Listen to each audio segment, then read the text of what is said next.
could get a replay. Don't mean to hold ya, but I wanna do over. Gas up the ship, shoot me a text and let me know when it is time. I wanna get off, I wanna get off. 1 star, would not recommend the need go far from here. I wanna get off, I wanna get off. A music podcast for the culture. Wild, wild thoughts.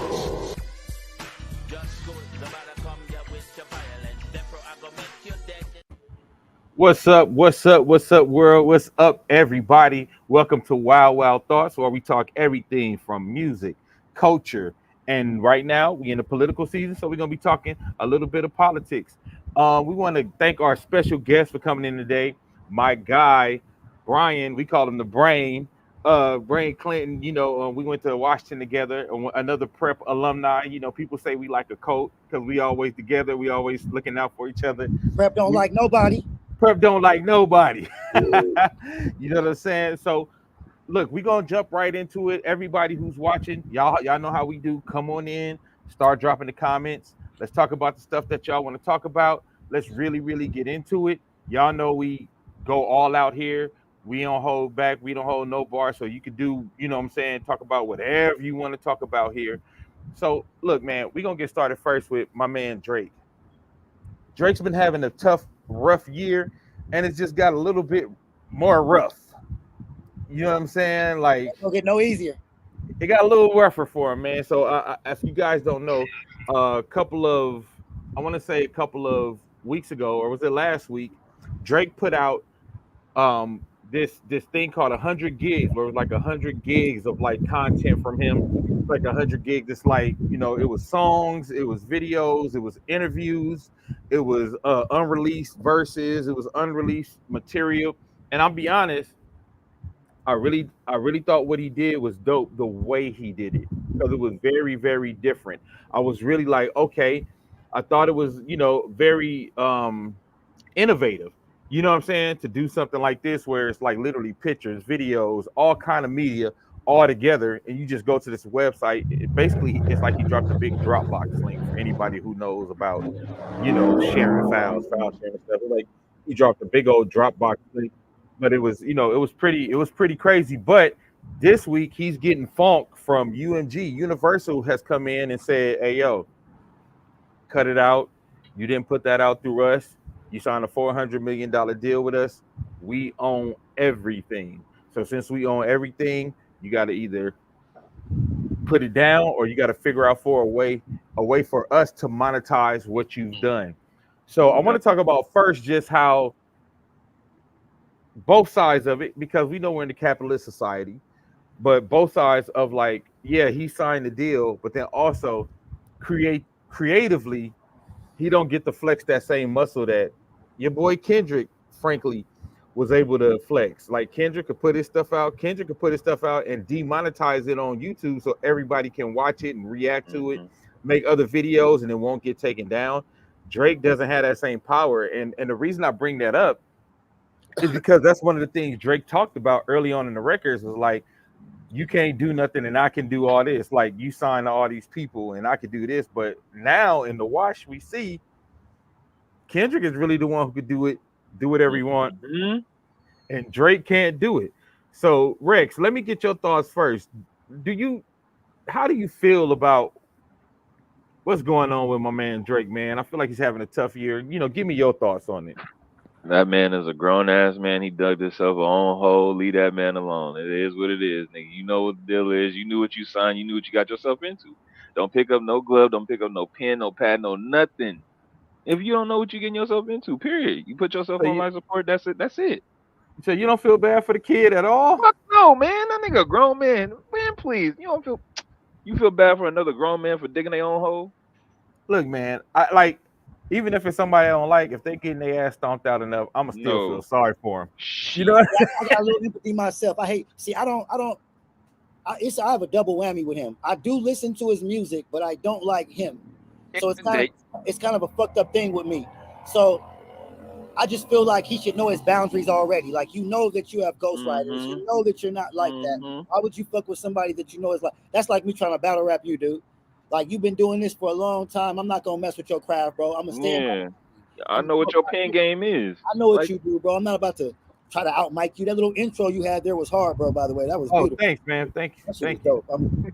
I'm late. But all right, so I know Brian. Before we started, you were saying you like, man, I kind of feel sorry for dude a little bit, man, and I'm kind of with you. But tell me why you feel a little sorry for him right now. Like, expound on that a little I don't bit. think this turnaround. It's like you said when somebody getting stomped out. Like I feel like he didn't see it coming, and it's like I was like, yeah, get him at first, and I'm like, okay, come on, get off. That's okay. That's enough. That's enough. Like Yeah. he ain't like that. He's like Tekashi 6ix9ine. You knew he was gonna tell. You knew he was gonna snitch when the shit got tight. He not an affiliate like that, so stop holding him to those rules. You know Drake is what he is. keep going. You got him, bro. You got him. Get off of him. Keep going. Keep Get off. going. You Keep going. cold. You a sadistic. You know. I got a cold part of me, but I just like you said, Dame. I come from. I don't like to see a person just get stomped out, and he's being stomped out right now. Well, I feel like he made a couple mistakes outside of the battle. I feel like one, even though I thought this was a good idea because we actually spoke about it last week when he dropped it. Even though I thought this was a really good idea, I felt like he should have waited. I feel like he should have waited a little while. He still needs to let some of this battle die down because right now it's still on him. Like that funk, that stink of getting stomped out is still on him. So I feel like he should have. He should have waited a little bit. Yeah, stomped out. Wow. Like maybe he should have came out during like the holiday season when everybody feel a little cheery, No. everybody feel a little, in good spirits, and then he probably would have had a better shot. But again, like I said, it's too close, it's too soon, it's still too fresh in people's mind. And even though I like the way he did it and how innovative it was, I don't know if the records were strong enough to make you feel like, okay, this will make me forget about what just happened. You know what I'm saying? Like, so I don't. George said it still wouldn't help him, bro. You don't think it would have helped if he waited, George? You don't think if he would have waited a little bit and came back, No, I don't think. Beat the fuck up. Nope. Keep going, Kendrick. no. Kendrick, if you know anything else, nigga, keep it going. I think he had enough, man. I feel like when we were watching that movie Life with Eddie Murphy and Martin Lawrence, man's had enough. Man's took enough of a beating. You know what I'm saying? So, but what I'm saying is, but what I'm saying is, the gun line, boss. No, sorry. Right, right.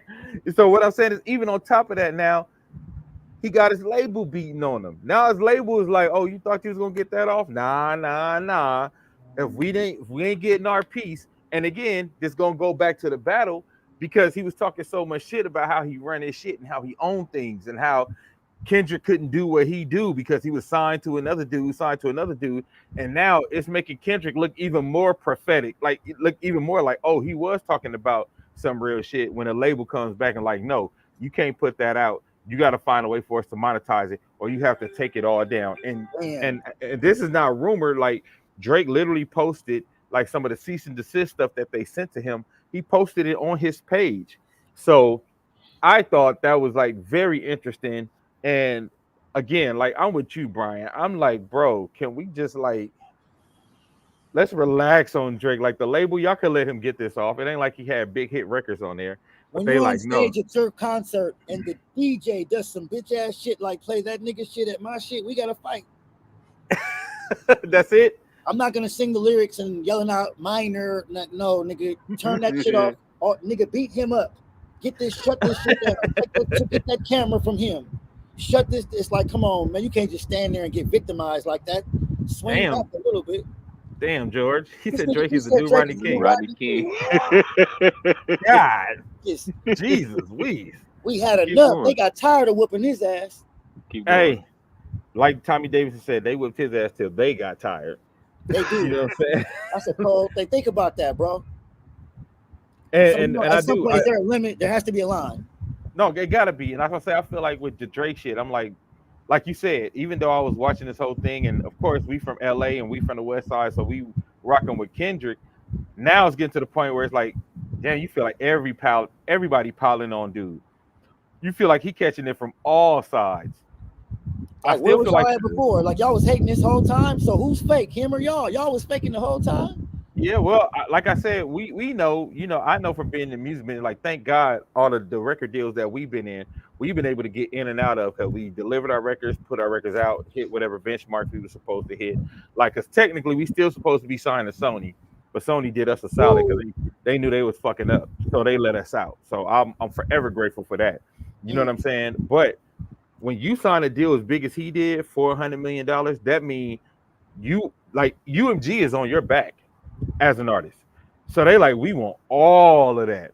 Like literally, if he anything that has his voice, his likeness, they gonna get a piece of that.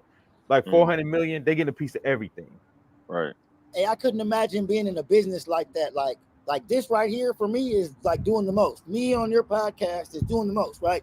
So I can't put myself in the frame of mind of even being an artist and being out there like that and being like somebody's controlling me, somebody has control of my movement. That doesn't sit well with me. I can't see a price. There's no price that you can't give me that type of money to make me not move the way I move.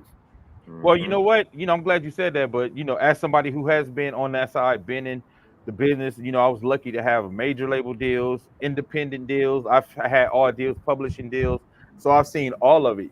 What it is, man, when you do the art and you love it so much, and they know this too, as an artist, when you love the art and do it so much and you want the chance to be able to share your art with people, and especially then, because it's a little different now, because when we got our deal, there was no distro kid.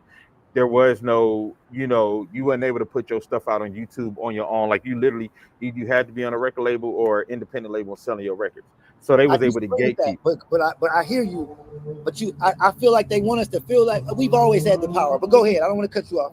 Well, you know what? No, you're right. We always had the power in regards to like Master P, what he did, right? But what I will tell you is the one place that they always keep us out and have kept us out, no matter how much money we have, no matter how rich we got, is distribution. All the labels, they was giving out all them labels, Rockefeller.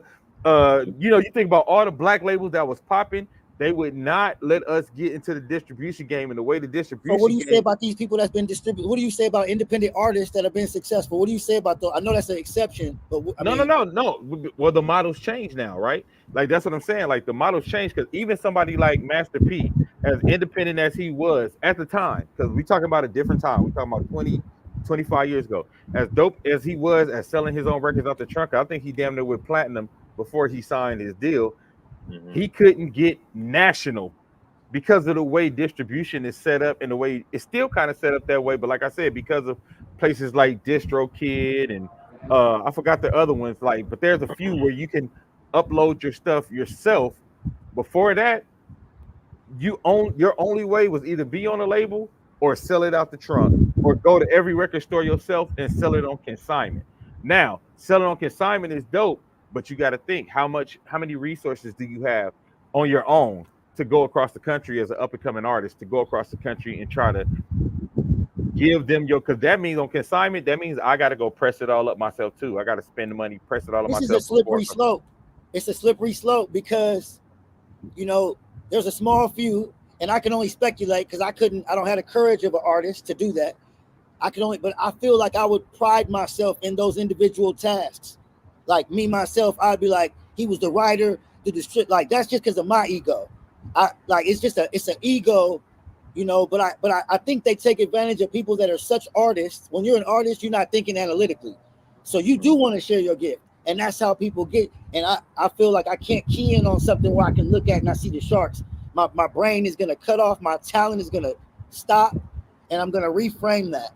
Like I can't be the victim of somebody's, it's just me. Yeah. Well, and the crazy part is, man, and like I say this from my own experience, even when you feel like you're in control, they find ways to show you that you're not in control.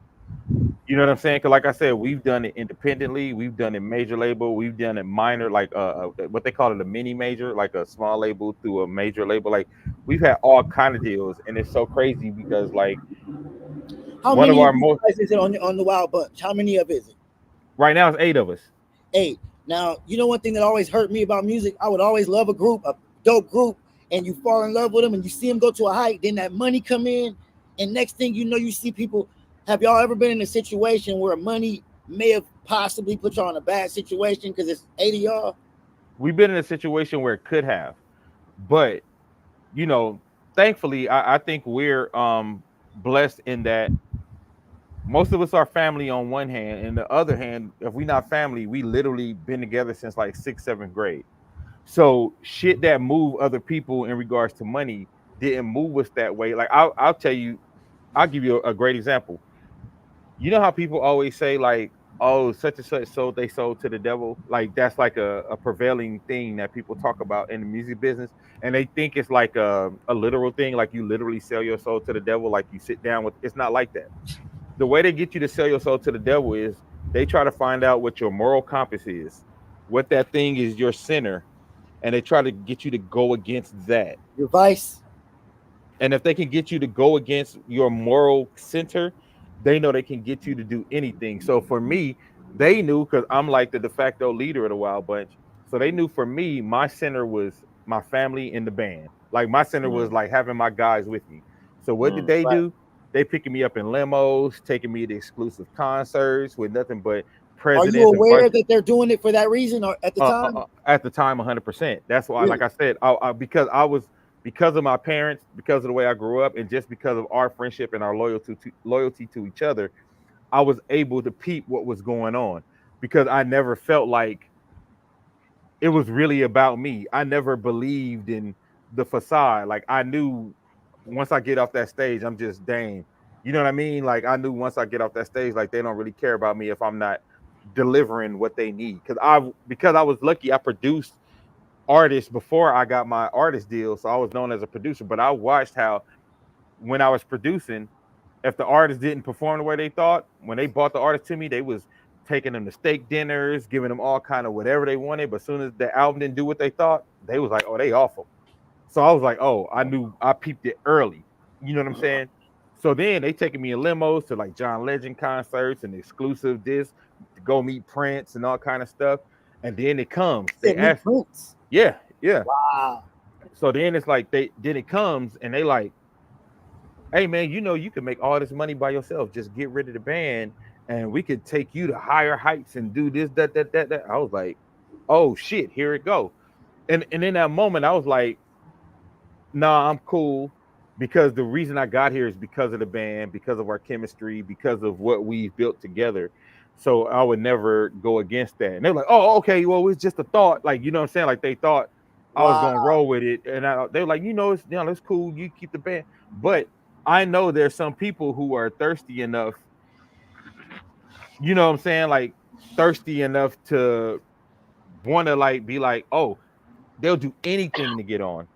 You know what I'm saying? Like, and I wasn't like that because I was around some of my heroes, like producers that I looked up to, and I looked at their life, bro. And I ain't gonna say no names, but I looked up to their life, and I got to hang out with them on a social level, and I was like, damn, they unhappy, they lonely as hell, they sad, they got all this money, and don't none of that They matter. sad or they sag? Sad, SAD, sad, Okay. yeah, like they sad, like they got all this money and they ain't got nobody to share it with. Like Damn. it was crazy to watch because I seen it multiple times. So when I got in that position, I was like, yo, for us, if we stay about the art and stay true to ourselves and stay true to who we are, we'll be okay. And if we don't, because we always told each other, don't believe the hype.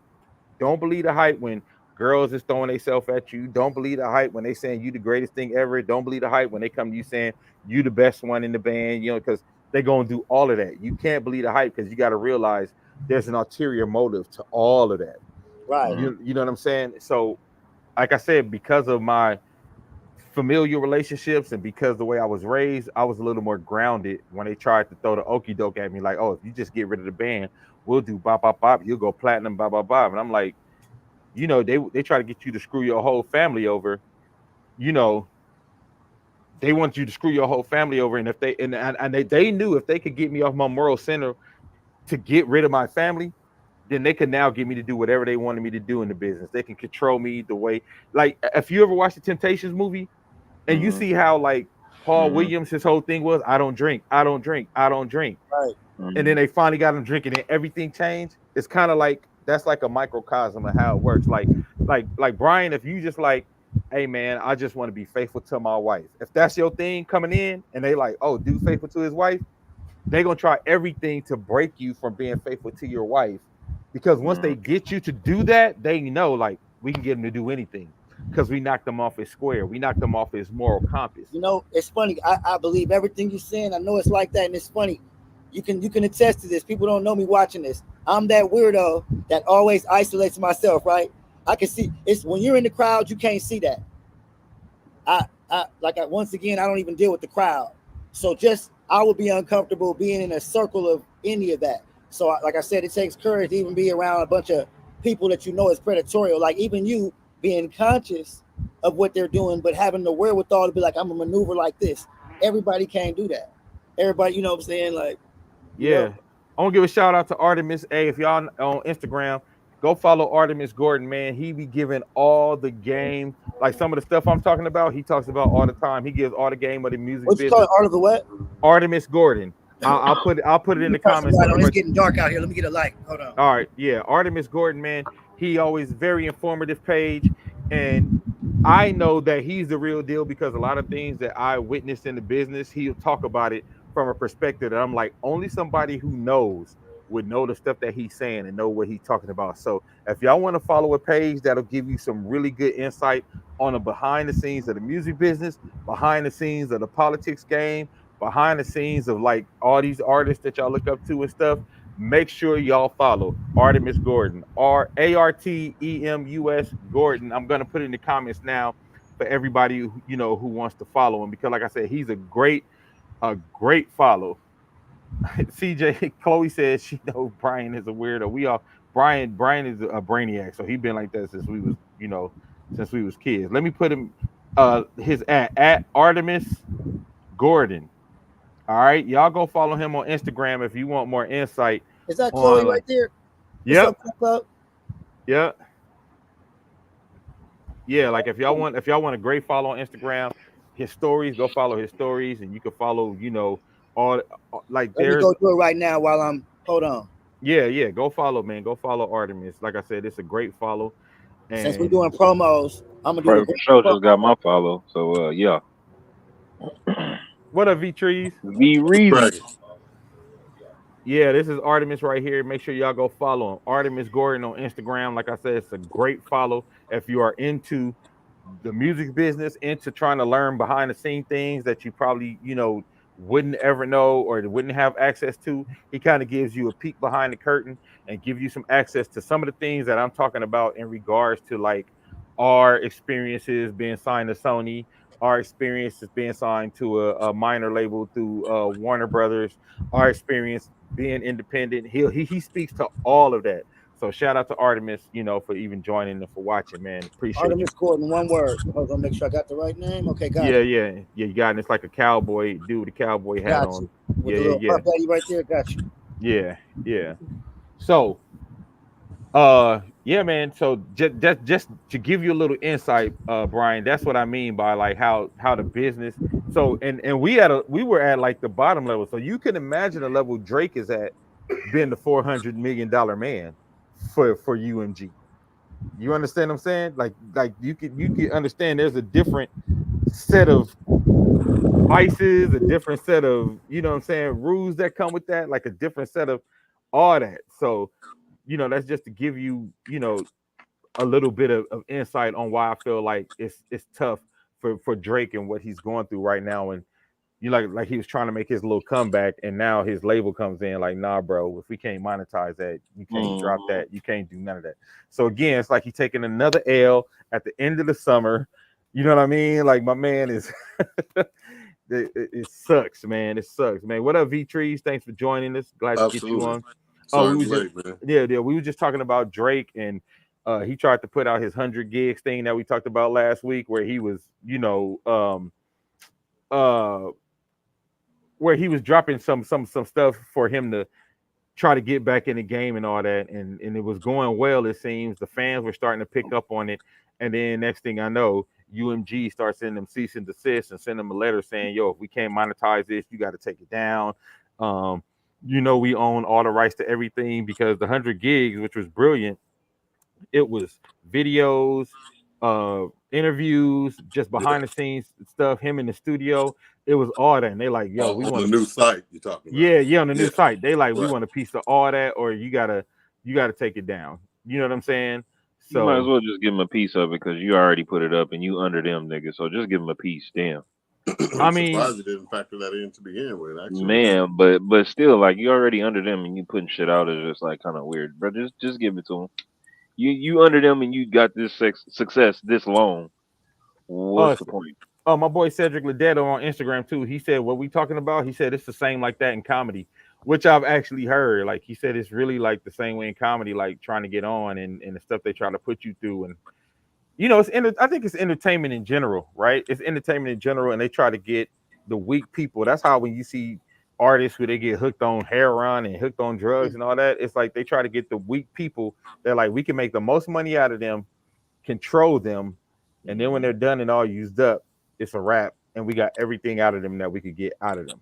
yeah, And and it's sad and it sucks, but like I said, it happens a lot. It happens all the time. You could point to so many artists that we love that left early, who was dealing with stuff like that, like Amy Winehouse, Jimi Hendrix, like so many greats. Like the list really goes on and on. Kurt Cobain, where you just feel like they use you till they use you up, man. So that's what we talk about. But on to some, a little brighter news. Dr. Dre is opening an academy, a Dr. Dre Academy in Inglewood, August of 2025, and it's going to be a high school, but it's going to be based around this like super dope musical curriculum, of all the things like sonically that Dr. Dre does, and Jimmy Iovine is involved. So one, it's going to be a place where you could probably learn learn from the best. And then on top of that, you're gonna have access. Probably like if you're super dope, you'll have access to some people in the business, and you won't like you have a direct pipeline, kind of like the 1500 Academy is. The 1500 had a 1500 Academy where you learn writing, production, stage, everything. But then those guys who run the academy, they got records on Rihanna, they got records on Jay-Z. So if they see something that's dope, you're already directly connected to people who have connections. And I know us growing up in the neighborhood, growing up in South Central, one of the hardest things for us always was to try to get connections. Like you had to try to catch somebody at a 92.3 The Beat event back in the day. Like you had to try to run into somebody at a concert. So, now there's starting to be some things where we can be a little more plugged and people can get access, a little better. Yeah, West Coast Juilliard for sure, Ron. I think that's dope. So that's something that's super dope. I just started reading up on it, so I don't know a lot about it. But V Ray, from your perspective, what do you think something like this can bring? And do you think this could start a trend of other artists starting this type of academy? Because we know the amount of talent that's in the hood that sometimes get overlooked or just don't have the resources. You muted. You muted right now. sorry, man. So no, I think you nailed it. With the fact that there's so many untapped talents in the hood, you know what I'm saying? That I think it would be great to have that nationally. Other artists are just like franchise it.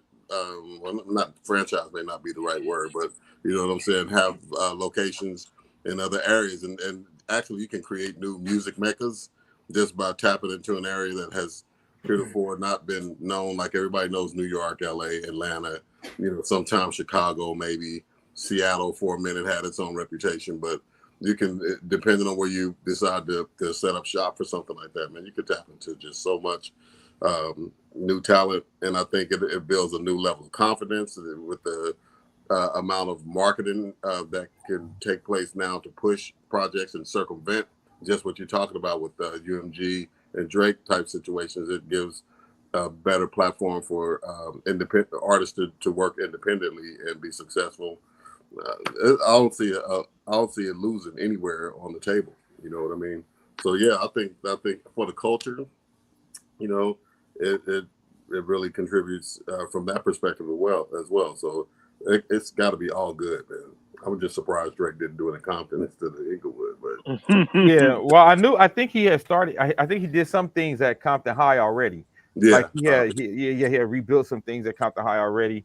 And we know city stuff. It's probably easier to get it going in Inglewood than it is in Compton. yeah, Incorporated. Like that's a whole other thing. right, But yeah, I think it's dope. And to your point, V Ray, I do think if this will even inspire other artists to maybe try to do it, kind of like how when LeBron did his school, and then you had Jalen Rose went and did his school with Detroit, and then there was a couple of other basketball players that did it. Hopefully, this will inspire like some other artists in their city, because I think it's a little more impactful. Like, say if Ludacris did it in Atlanta as opposed to Dre, you know what I'm saying, or Jermaine Dupri did the Atlanta version. I think it's a little more impactful when you see like the guy in your city, you know, comes and does it. So I think, like I said, I think that's something that's really needed, because even like our old high school, Washington, which was known as like the mecca of music magnet in LA, they don't even have a music magnet no more.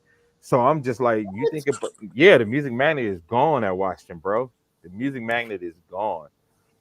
So you just think about the amount of talent that came out of there, and I'm sure that talent is still there, still around. The amount of talent that's just being overlooked, the amount of talent that's not, you know, gonna be mined, because you know they used to mine us like diamonds, like, you know what I'm saying. So the amount of talent that's not gonna be mined anymore, you know, it's kind of, it sucks. But I hope, you know, stuff like this Dr. Dre Academy can kind of bridge that gap for the things that we lost at schools like Washington that don't have a band, or Fremont that was known for band, and Gardena, and you know, all those schools that was known for band that don't really have bands no more, or don't even have black kids in their bands.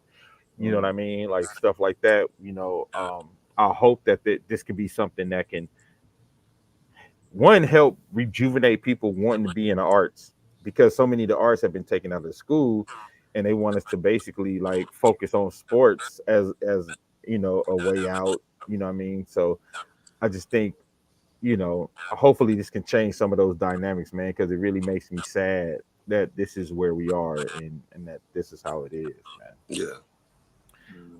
All right, let's get to the good stuff. Uh Speaking of Drake having a few bad weeks, Brian, your boy Donald Trump has had a few. My boy, you gonna your, talk to me like that? Like, got him, set him up. your boy Trump has had your boy Trump has had a few bad weeks. But I wanted to talk to you because, and like, I know that Donald Trump has said, in his campaign, have said that they wanted to target black men for this voting cycle. They wanted to target black men specifically. And I've been hearing some of the barbershop rhetoric that I've heard from black men. I've heard Trump actually saying it. So, and that's why I'm like, oh, that's very interesting that he says, he didn't say black women. He said he wants to specifically target younger black men. And so that's why when he says stuff like, "Oh, she just turned black," I was like, "Oh, we heard black dudes saying that." When he says, "Oh, she put black dudes in jail for marijuana," I'm like, "Oh, we've heard, you know, we've heard that in the hood." So it's like he's found all those talking points that they say in the hood, and he's been trying to utilize them in this election. So I just want to ask you, why do you think they decided to target black men in this particular election, because they didn't in 2016 and they didn't in 2020? So why do you think they're trying to target black men in this particular election? I'm not 100% sure what their motive is, but I mean, it kind of just makes sense. It's like, you know, there was a lot of people against Trump more so before than I think now. The black male vote was probably less supportive for him in the beginning, and over the traction since, you know, I think after COVID, because I mean, just go back and look at the music. You know, people fuck Donald Trump. You know, everybody was like, nobody really liked him. He had a little bad name, but then all of a sudden, the little traction built up, especially around, you know, Sleepy Joe's time around here. And then it's just like there's a competence issue. Like, I understand why people don't like Trump, and I'm a little antagonistic. It's not like I like him so much as a person. I think as a black person who grew up where you grew up, I'm tired of being sold on the Democrats, so I'm a little biased. I'm so disgusted to where I'm blinded. So now I'm just like anything but a Democrat. So I'm probably doing the same thing that they're doing. Like we're both doing the same thing. But to me, I just, you know, I think as a businessman, I can respect him. I could sit in a room with him and I think I could laugh with him. We have the same sense of humor. I can be off kilter, and I understand that. And I consider that down to earthness. I can't fall for camp. Like I can see the, you know, no, maybe they're both faking, but I'm falling more for my boy Trump's campaign. I'm falling more for him as a realistic human. I didn't like that sniper thing. I can't add it all up. It doesn't seem like a real thing to me. No. Like, you know, and I'm on his side, but I don't know what that was. Right. You know what I'm saying? Like, I can't tell you. I'm Right. going with the second sniper theory. I haven't really looked into it, but to me, it just doesn't make sense. I'm not buying that split second, like, Jesus Christ tapped him on his shoulder at that last group. I just don't, so, like I was kind of mad at that. But then I looked at it and it seemed like people was rallying against him. Then I saw, now let me tell you where they're going to have traction against Trump. Now, mano y mano, man to man, he's just going to wipe Biden out the water. So when they put a woman in there, now he has to tone his machismo down. Now everything he's doing is going to be put on a reflection of how they look at men. And men are already being emasculated, so he has to tone himself down. That waters him down. That's why I could never be a public figure. I don't want to be watered down. So it's like, I don't know how, I don't know. I respect the fact that he's more real to himself than I look at Kamala to herself.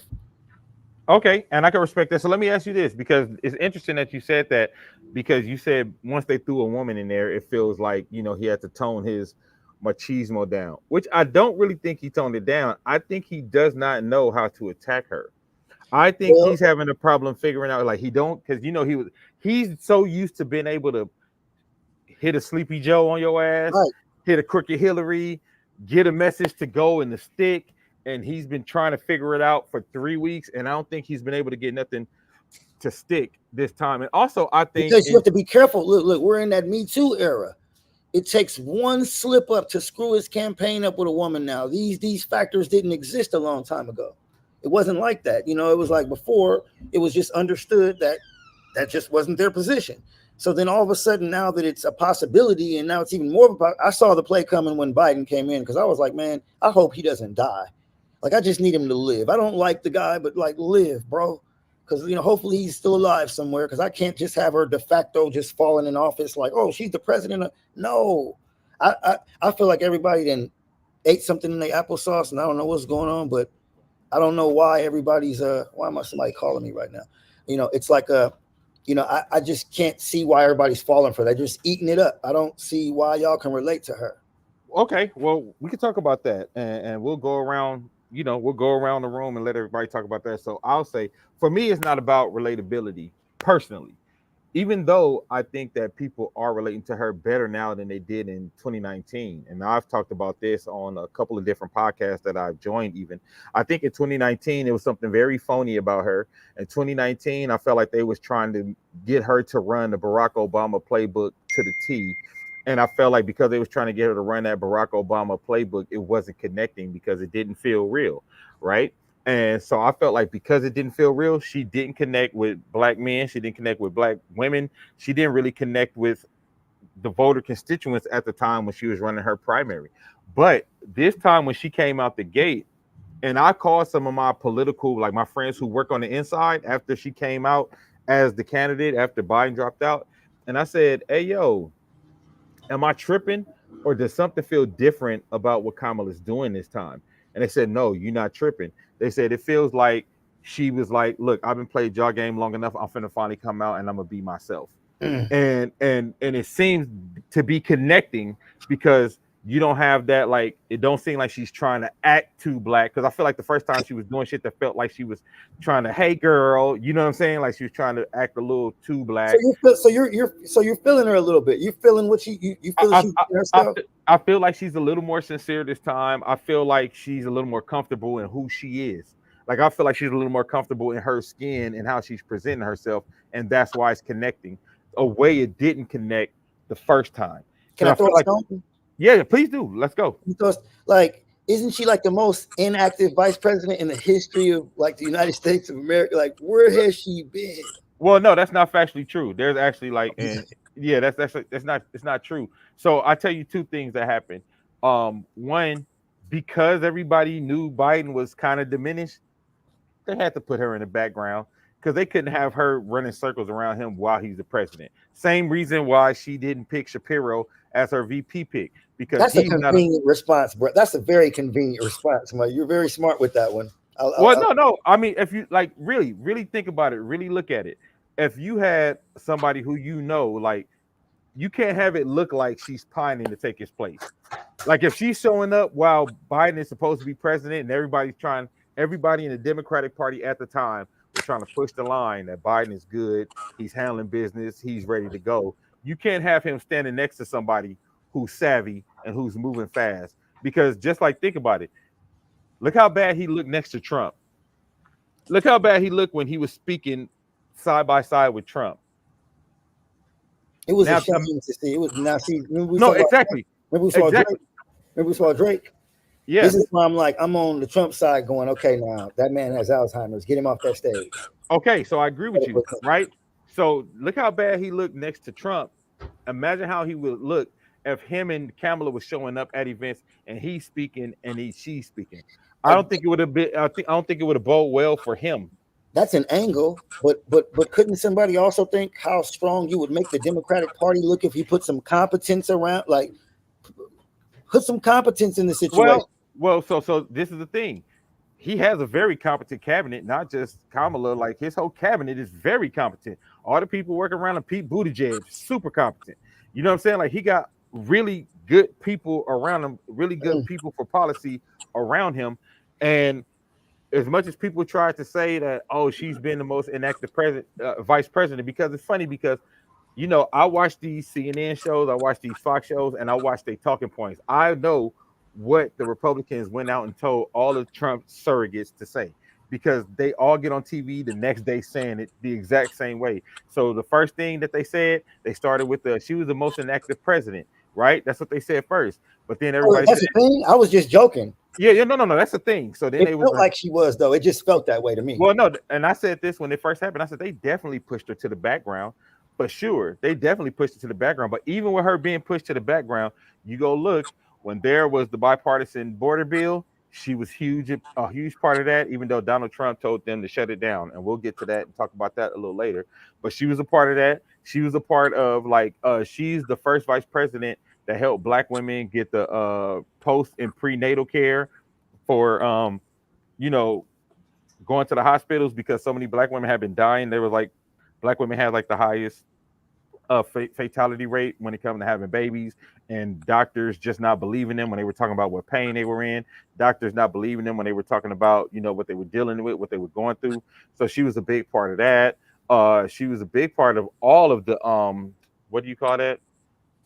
Foreign policy. She's been dealing with the foreign, like she's been flying to more countries than Biden actually dealing with the foreign policy stuff. So even though they haven't had her in the forefront media wise, if you go and look at the things that she was actually doing and the things that she was actually a part of on her agenda, I think you'll see that it's a little more. And again, that's not to say that she doesn't deserve any criticism, because I think people think that if you say that she wasn't trash, that you think that she's perfect. Like, no, I don't think she's perfect.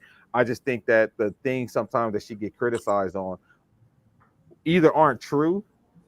You know what I mean? Like they either aren't true or they're exaggerated. And then I'm like, look, if you want to criticize her, let's criticize her on the things that she really did. Let's criticize her on the things she really didn't do.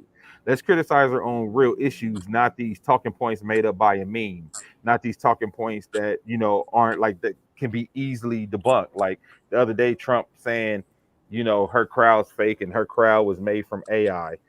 Like, bro, you sound like, stop it. Like, stop doing that kind of stuff, because and every one of Trump's surrogates has said too, if you're running for president, you need to focus on the issues. Focus on the issues. Stop focusing on calling her name. Stop focusing on telling her she ain't Black. Stop focusing on her crowd size. Like, don't focus on that. If you just come out and talk about the issues, because I will tell you, I was happy when she took Biden's place, huh? That was, I was like, get off of. We got somebody to fight now, because like, absolutely. Listen. I thought this was going to be the play, and it might have been the play. I thought they was going to tell Biden to step down, and then I thought they was going to try to do another primary, and I thought they were going to try to get Gavin Newsom in. I thought they were going to try to bring Gavin, because they had been priming him. You've seen they start putting Gavin Newsom all on TV. He was on Fox doing debates, and he ain't even running for shit. They had him on CNN. Like, I'm like, oh, I saw the play back then, but what happened was they realized if they skipped over her, they would have had a tough time with their biggest and most loyal voting bloc, Black women. You can't have a Black woman as vice president and then skip over her and put another white dude up. You would have lost your most loyal voting bloc. So I think that's why she was able to kind of sneak in. But B-Ray, I want to get your thoughts on like what does Trump's race look like to you right now? With like the stuff that he's been doing, like I think he said Kamala looked like his wife Melania on the Time magazine. He said her crowds have been AI. She's only had 2,000 people, not 15,000. Wow. He's That's wild. so and I say that to say That's wild. how we talked about how bad Biden looked next to Trump. Now with Biden gone, you kind of get to look at Trump and be like, oh shit, he don't look good either. You know what I mean? Like now, since he's not going against Biden, you get to see how he's kind of maybe Trump is losing a step too, because Trump isn't running his campaign the way he did in 2020 and in 2016. So what's your thoughts on that? Well, a couple of things. I mean, I think he's definitely losing traction, but I think incrementally he's also losing respect, in the party. I think that's been happening for a minute, but now that you get these microscopic, moments where he's front and center, the whole bullying thing has been done. You know what I'm saying? It's like a record that you keep trying to introduce as new, and it's not. The punchlines don't work anymore. And I saw a jump cut edit of him talking about Kamala Harris's shortcomings, right? And he's basically repeating verbatim what he said about Joe Biden, because they'll show him make a statement about Joe Biden has low IQ, then a chop to him saying Kamala has a low IQ, and that this and that, and so I think that's one thing that's kind of affecting him, is that, and I know this vice presidential pick is kind of hurting them as a running team, and I read something today, and I read it, so I don't know if the shit is 100% or not, but apparently him and JD Vance have had some words as far as like if JD Vance is dragging. JD Vance was complaining about Melania's not making appearances at their stops, right? And why his wife was being, the burden was being put on his wife because she's coming under all these, racial attacks and shit like that. And so I hear that they had some words because of that. And Trump is saying that, he's saying that Melania is dragging the race down, and then Trump says that JD Vance is dragging the race down because of his comments like about the cat ladies and shit like that. So there's that, and then, like you said, I think he's being revealed more, like his mental is fucked up. Because like that interview that he did with Elon Musk, where he's like slurring his words, and I don't know if y'all saw that, where they were clowning him about talking like Sylvester the cat from the cartoon. Did y'all see that shit? Yeah, I saw that. Well, yeah. So I mean, the same things that he was saying about Joe Biden, he was kind of flying under the radar with those same kinds of things happening with him, are starting to be more. The mirror is being held up as far as that's concerned, because he does the same shit Joe Biden was saying. He calls people the wrong names. The shit where he was talking about the old boy from San Francisco was on the helicopter. Woody Brown on the helicopter with him. Yeah, you know what I'm saying. It's like there's a bunch of little things though that are kind of chipping away at the armor of this this persona that he had was able to craft the first time around when it was all new material. You know what I mean? So I don't know. I think all that collectively doesn't do him any favors, and I don't know. He does, like you said, he doesn't have a toehold on how to attack Kamala Harris, and even if he does, it's still the same old played out ass shit, like whatever cotton picking Kamala or whatever the fuck he comes with. It's still just some dumb shit. It's like shit that what if it appeals to people, I think it appeals to that 4th and 5th grade, kind of mentality where that those kind of insults were what people did in the absence of being able to communicate, on a higher level. So right, I don't know. That's my take. I just see him declining, basically. Well, yeah, and there's a couple things. Like I said, to your point, V-Ray, how you said you feel like he just was like, I'm gonna play the hits, right? I'm gonna try to say everything like he said We say low intelligence. He said that about Joe Biden. He said if you vote them in, there's going to be a recession like 1920s. He said the exact same thing about Yeah. Joe Biden. Like World literally, War III, it's like shit. yes, but and I've seen that a lot of his surrogates, people in his campaign, have said Trump can actually win because he has a winning message, but he is not being disciplined enough as the candidate to carry the message out. Because Right. Only how the tables turn. yeah, yeah. And he don't really have policy that he's really, even if he stopped calling people names, I don't know that they really have stated policies that Well, what he plans to do in office. well. I went to read Agenda 47 on his page, so he has policy. And the crazy thing is, look, between the four of us and everybody watching, he actually has a winnable campaign he can be running because people still have him high in the polls for trust on economics. We gonna win? They still blame Biden and Harris for inflation, right? They still blame them for the economic state. And even though the numbers say that their economy has been better than Trump's, people on the lower level feel like they don't feel that way. They feel like it don't. The economics that's happening and the S&P being high and the stock market being at its highest and all that, and the unemployment level, they don't care about that because they say, I feel like I'm still paying $9 for chicken wings. You know what I'm saying? Just like on the basic level of life and affordability. So that's one thing in the border, which is even though there was a partisan border bill that was giving the Republicans everything they asked for, Trump told them not to pass it because he said, I need something to run on. He said, if y'all pass this, I won't really have nothing to run on. So they didn't pass it. So he still gets to run on the border and economics, which are those are two things that Republicans and Democrats care about. And you can get swing voters with that, and you can get undecided voters. And all of his surrogates and the people campaign saying he just won't talk about it. He just won't focus. So if he won't, they said if he focuses on that, he has a possibility to win. If he doesn't focus on that, like because he's still talking about he had a bigger crowd than Martin Luther King, and so it's like all this shit that he's doing is like, hey, you tripping, Dame? Has a possibility of winning. So you, boy, your little body shots. No. If you have watched since Kamala came into the race, and he's been an unfocused candidate because look, he had a great message with Joe Biden. When Joe Biden was in, he's old, he can't do it, he can't handle it. Look at him, Sleepy Joe. He had him on the ropes. He had something he was running on specifically. Since Kamala's coming to race, he can't run on she's old. He can't run on, like her policy is gonna destroy the world. Like all the stuff that he looking like I'm not to grab her by the pussy. You know what I'm saying?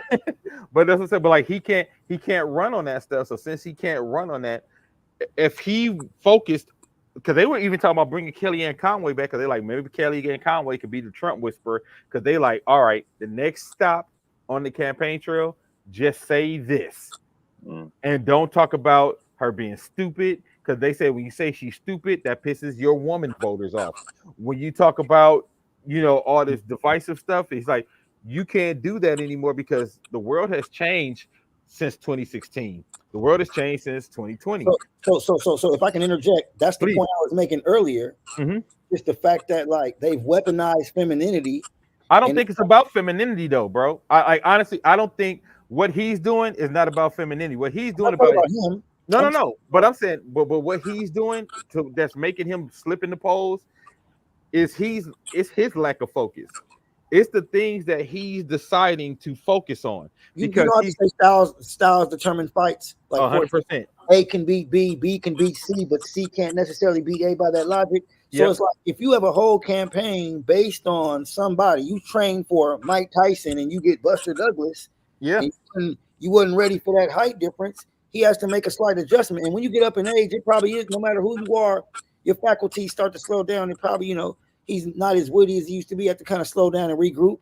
But at the same time, it's like, it's I don't know. I just feel like I don't know. I'm done on that. I don't know. But I think that's a symptom of not having real policy to push. You know what I'm saying? If you had proper policy or proper policy message, I guess, since he has policies on his website, which I got Yeah. some shit on my Facebook page. Oh, that's hilarious. You know Y'all what be I'm saying? going To make hard. shit. Y'all be going hard. But if you had that stated policy and that was your core, really your core shit that you believed in, it wouldn't matter if they swap out the opponents. If your message, if you stayed on message, it wouldn't matter. I mean, of course, you want to be able to throw some shade on the person for their political history or their voting in Congress or whatever. But if your shit was really about the U.S., if it was about the middle class, it was about the border and shit like that. For real, you could pivot regardless. Excuse me, of who it was about. And the one other point that I'll make to your point, Dame, about trying to get him to stay on task. This motherfucker is in love with the sound of his own voice and shit. You know what I'm saying? So he can't get in and make a 20-minute speech and be out because the prompter ran out of shit. It's like alphabet soup time after, or word salad time after the prompter. If he gets through the whole stated message, you know what I'm saying? He talked for 90 minutes at the, what was it? The press conference Republican, huh? Well, he did. I'm gonna say he did too at the press conference. He just did a press conference. Yeah, he did and that was 90 minutes. And then he did the X with Elon Musk, and that was 90 minutes. And let me tell you, what I've been watching, V-Ray, is Trump has been making the most unforced errors in the last 3 weeks. Like, again, I know his camp has been telling. They said he's just not listening though. But they said, yeah, well, I think it's the thing that people like about him is also the thing that's gonna hurt him, right? The thing that people like about him, like he his own man, he gonna do whatever the fuck he want. Can't nobody tell him shit, right? That's what people like about him. But I think that's the thing that's gonna kind of hurt him because, like, yeah, you're your own man, but right now your campaign is telling you this is what you need to do to win. This is what you need to do in order to get, because like what the polls show is Trump isn't losing voters, but he's also not adding any. Like he's not. He got his main base, and his base is strong. I think he was at 40.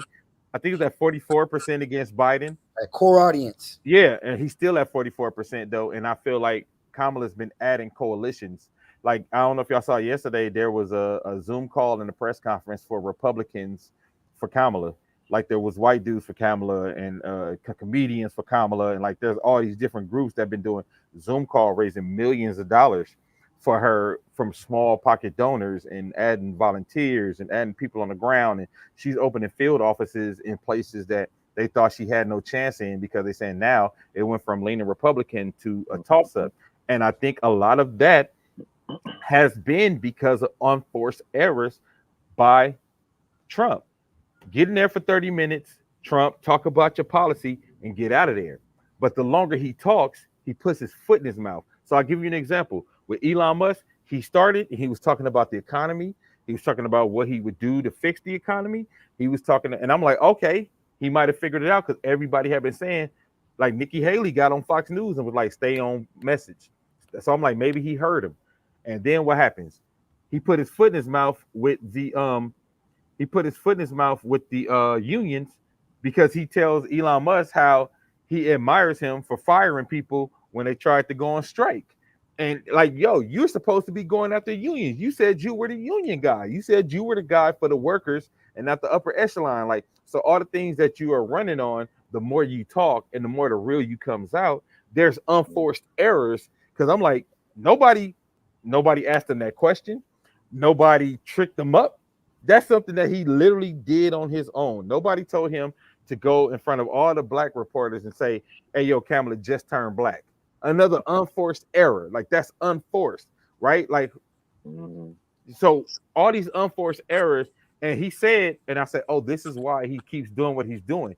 He said in the press conference that he did Monday, he said, oh, I'm up big. We're up big in the polls. I'm like, oh, he think he's still ahead like he was with Biden. So that's why he's still operating that same way and still talking about crowd sizes and not talking about his border policies, not talking about his economic policies. Because again, he is still winning in the polls on the economy and the border. But the more he doesn't talk about it, the more he's giving the Harris campaign leeway because they came in with some killer ads about the border. They came with some killer ads about the economy, and she's rolling out, I think, her economic plan tonight. He had a chance to define her for 3 weeks and he couldn't do it. Because if he would have been able to define her and be like, this is why she's bad, because I think the radical left shit is not gonna hit the way they thought it was gonna hit. I don't think that message, the radical left, is getting through like it probably would have in 2016. Would you guys be shocked if he won? No, I wouldn't be shocked if he won. No, Mm-hmm. I wouldn't be shocked if he won. Mm-hmm. But I think with Joe Biden, it was for sure. I thought it was gonna be a landslide. I'm like, he gonna whoop Joe's ass. Like I thought he was gonna whoop Joe's ass. I mean, he was whooping Joe's ass, but Yeah, he was dog walking him. So you think that this one little simple change is going to give her enough momentum to catch up to this man that was dog walking her party? yeah, I do. That would be a hell of a comeback. That would be that would be the greatest comeback in political. Well, I tell you, because Nikki Haley said herself, right? She said whoever gets rid of their 80-year-old candidate first is gonna win. Because the thing is, nobody was excited for the rematch between Biden and Trump on either side. Honestly, nobody was really excited about this race. You had the I think they did a what is it called? A poll about double haters. Mm-hmm. Yeah. They did, and this was the most double haters that there had been in an election, right? So since this was like the biggest poll with double haters, there was a chance that like people were going to turn their nose up and vote for Biden, or people going to turn their nose up and vote for Trump. But a lot of those double haters and those independent and those swing voters weren't excited about either choice. Now, what's happening now is you got people who are actually excited about voting. There's enthusiasm about the choice, and that wasn't there. And then on top of that, you're bringing in new voters because so many of the millennials and the zennials was like, I'm not voting for either one of those old dudes. So now you're going to get a whole other demographic that literally was sitting the election out, which was to my point earlier where I said Trump has his base and he's been trying to grow it by going after black men and trying to get more of the black and the Latino vote. But he's been losing a lot of it because of unforced errors. At first, he was polling when Biden was in, he was polling at 15% with black folks. And that was the highest that a Republican has polled in years. 15%, even though it seems low for a Republican, that was very high. Now he's back down to polling around 8-9% with black folks because of, to me, what are these unforced errors? You know what I mean? So I do think that's why it's not just that. I think it's not just because of one change. I think that one change literally changed the dynamics of the race, and it changed the way people are looking at the race as a whole. Mm-hmm. Yeah. So that's that's why I think. Yep. Huh? that's why I think it's a little bit. But again, and like I said, and on top of that, the changing in the shift, you look at it's like polar opposites, right? You have one race that's running on like doom and gloom, everything's going to hell. If they win, the world is going to end. And then Kamala and Walz decided, like, hey, you know what? We're not going to run on, because remember Biden was running on if Trump wins, that's the end of democracy, and like they not running on that. They running on like, yo, we something different. We looking to the future. We ain't looking back, and we having fun while we do it. It's gonna be a joyous, run. So it's like now you got the side by side. It's like literally polar opposite campaigns running right now. You know what I'm saying? And so since it's like those polar opposite campaigns running, it's going to be what people, because we do know a lot of people vote based on what they feel. Mm-hmm. And a lot of people about to vote based on what makes them feel better. Do I feel better voting for Trump, or do I feel better voting for Kamala and Walz? That's where it is. And I think the way the race has changed momentum is like the amount of people that she has at her rallies, Biden wasn't even pulling them numbers. Like, damn, Trump, Biden wasn't pulling them numbers, at those. So she's got, and because of JD Vance, who's helping them out immensely, he's pushing more and more white women to the middle. Because one of Trump's biggest voting blocks last election was 53% white women. Yeah. 53% white women. So if you have 53% white women, but then you're gonna go and put Roe versus Wade on the ballot, so reproductive rights is on the ballot, and then you're gonna call them cat women, single cat women who ain't got kids. And if you ain't got kids, you ain't worth shit. Cat women. Wow. You know what I'm saying? Yeah. So it's like it's your boy. Like Yeah. JD Vance said, like, you can't piss off white women. You'd have made like a whole army of Karens want to go against him, because the vice president usually ain't this consequential at all. But there's literally like a whole corner of the internet dedicated, like there's like cat women's for Kamala. There's a bunch of like TikTok.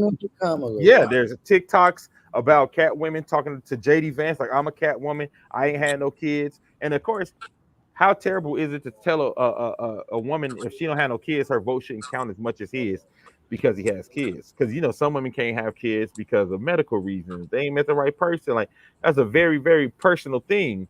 And he tapped into that, I think, in the wrong way. So I think that's another reason that this race has shifted in a way that we just didn't see coming. Even when Kamala got in, I didn't see this much momentum getting behind her.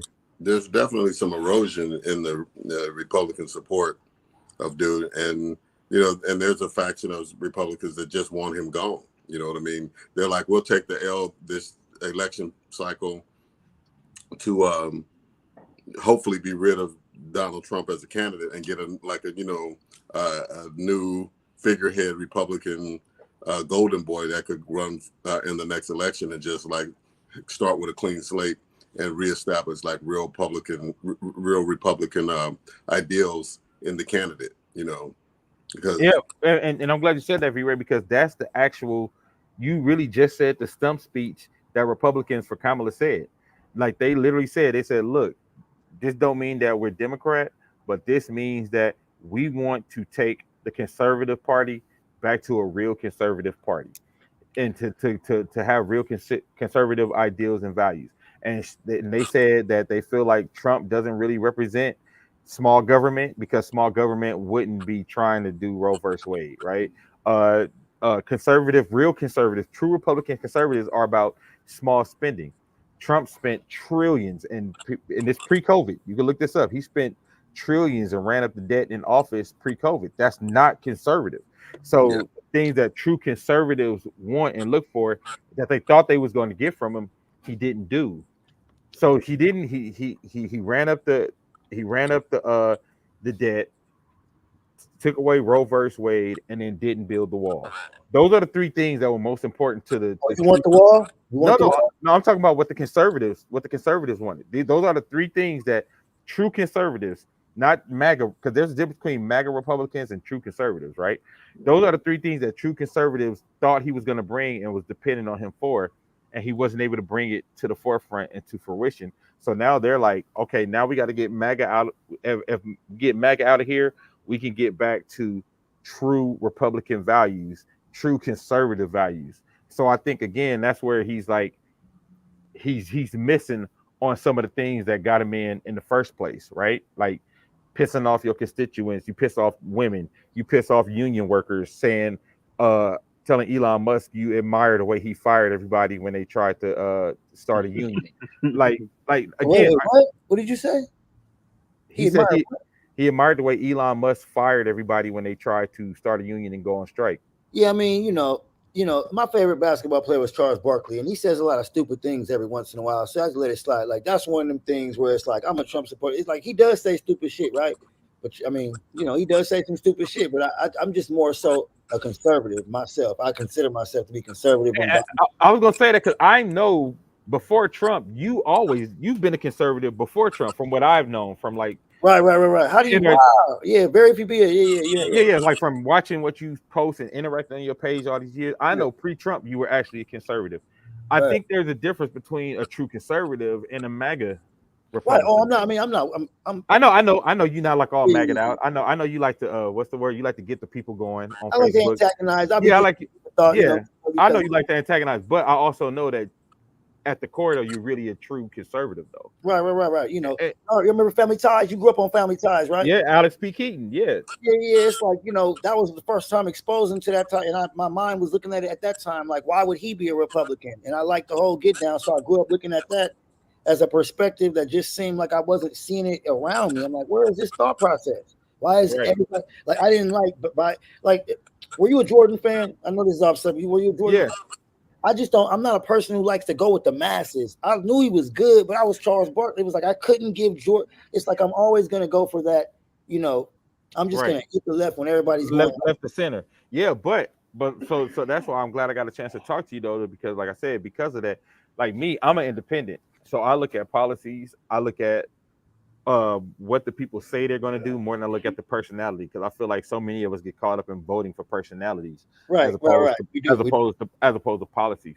So that's why I looked at, and wrote down and took notes and went to Biden's page, Trump's page, and looked at uh his agenda 47, and then I'm waiting for Kamala to drop hers. Everybody in here is a fiscal Republican, whether they think they are or not. Well, I tell people all the time, most black folks is actually conservative. If the Republicans could stop being racist, they would get a whole cadre of black folks. Because you think about how we grew up in a black church, most older black folks is not with the LGBTQ stuff. Most older black folks is fiscal conservative. I'm waiting for Christians to stand up. Guys, it's not their fault. The Republican Party can't get out of their own way. If Republican Party could put down their racism, they would get probably 50-60% of the Democrats. You know what I'm saying?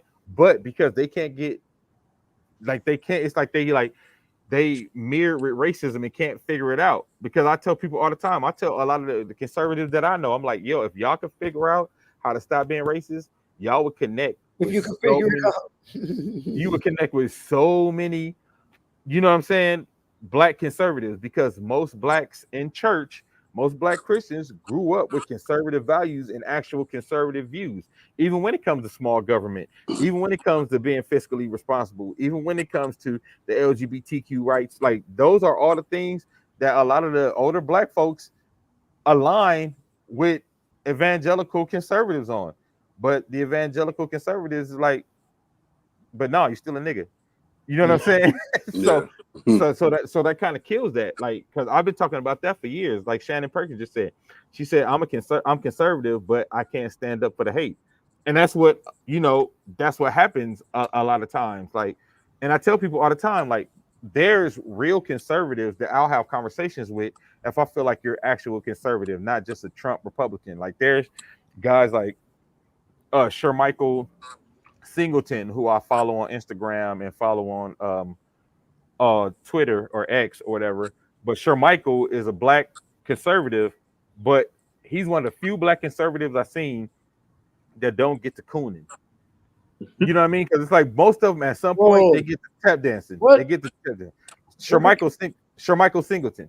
Shermichael Singleton is one of the few black conservatives that I don't see tap dancing, and he actually calls it like you see it. Like he say, yeah, on CNN, on Fox, like he's everywhere I see Shermichael, he's calling it like he sees it. He'll say when Trump's saying some bullshit, because some of those black Republicans, when people ask them like, is Trump saying some bullshit right there? They can't say it. They can't never say like, yeah, it's some bullshit. You know what I mean? Like they'll try to like skirt around it. Shermichael be like, this is not helping them. He shouldn't be saying this.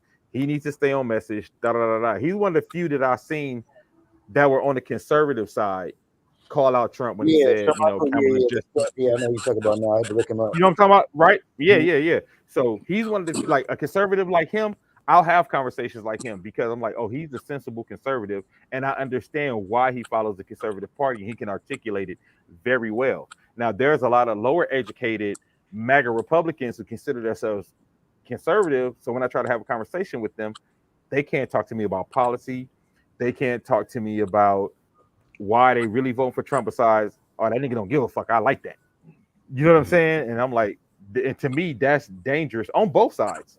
Like that's dangerous on both sides. And that's why I like doing this show, because I like to tell people, I'm like, yo, educate yourself on all candidates so you can make the decision that's best for yourself. Yeah, mine is on some nigga shit. I'll admit, like I just flat out don't like the party, and I don't want to see no woman in office. I can admit that there's some ignorant shit behind it. And you know what I'm saying? Well, at least you can admit it. It's a little nigga involved, but at the same time, conservative at heart. I don't, I would love to have a more intellectual person in the party instead of Trump. I would love that, but this is what we're dealing with right now. And you just got to go for your team. Even when you see your team getting blown out, you're going. That's what I don't understand, man. Is how you can ride with the party, not necessarily just you, but just why ride with the party to the detriment of what that person brings to the table and shit. Like, Well, Like, because I mean, one, I don't see how so many black people can get behind Trump just on the racism alone. I mean, policy or no, and I know that's a personality thing versus a policy thing. But when people tell you either overtly or indirectly what they think about you or your culture or multiple cultures or any culture that ain't white or however you want to frame it, when they tell you that shit, I believe them. So they're trying to like say, well, he's cool over here. Yeah, he's a little racist. He says some shit, but the gas prices. It's like if this person had full autonomy, don't think that they wouldn't, sell you out, vote or no vote. You know what I'm saying? Once they I don't got have a power. problem. I don't have a problem with racism because I'm racist. You know what I'm saying? That's okay. I'm being dead ass. I'm not trying to be funny. Okay, but I'm just still saying I'm you a ra- vote I'm a- against your I'm a own racist person. best interest. He has a right to be racist, just like I have a right to be racist. I don't. That's irrelevant, right? That's irrelevant. Like, No, it's No. not. That's directly relevant. Well, Brian, let me push back on that a little bit. Just because you can be racist and it's not going to affect other people, right? his racism can affect other people. For example, and to me, this is one of the things that's a non-starter for me. No matter what kind of policy he was talking about, where I couldn't vote for him.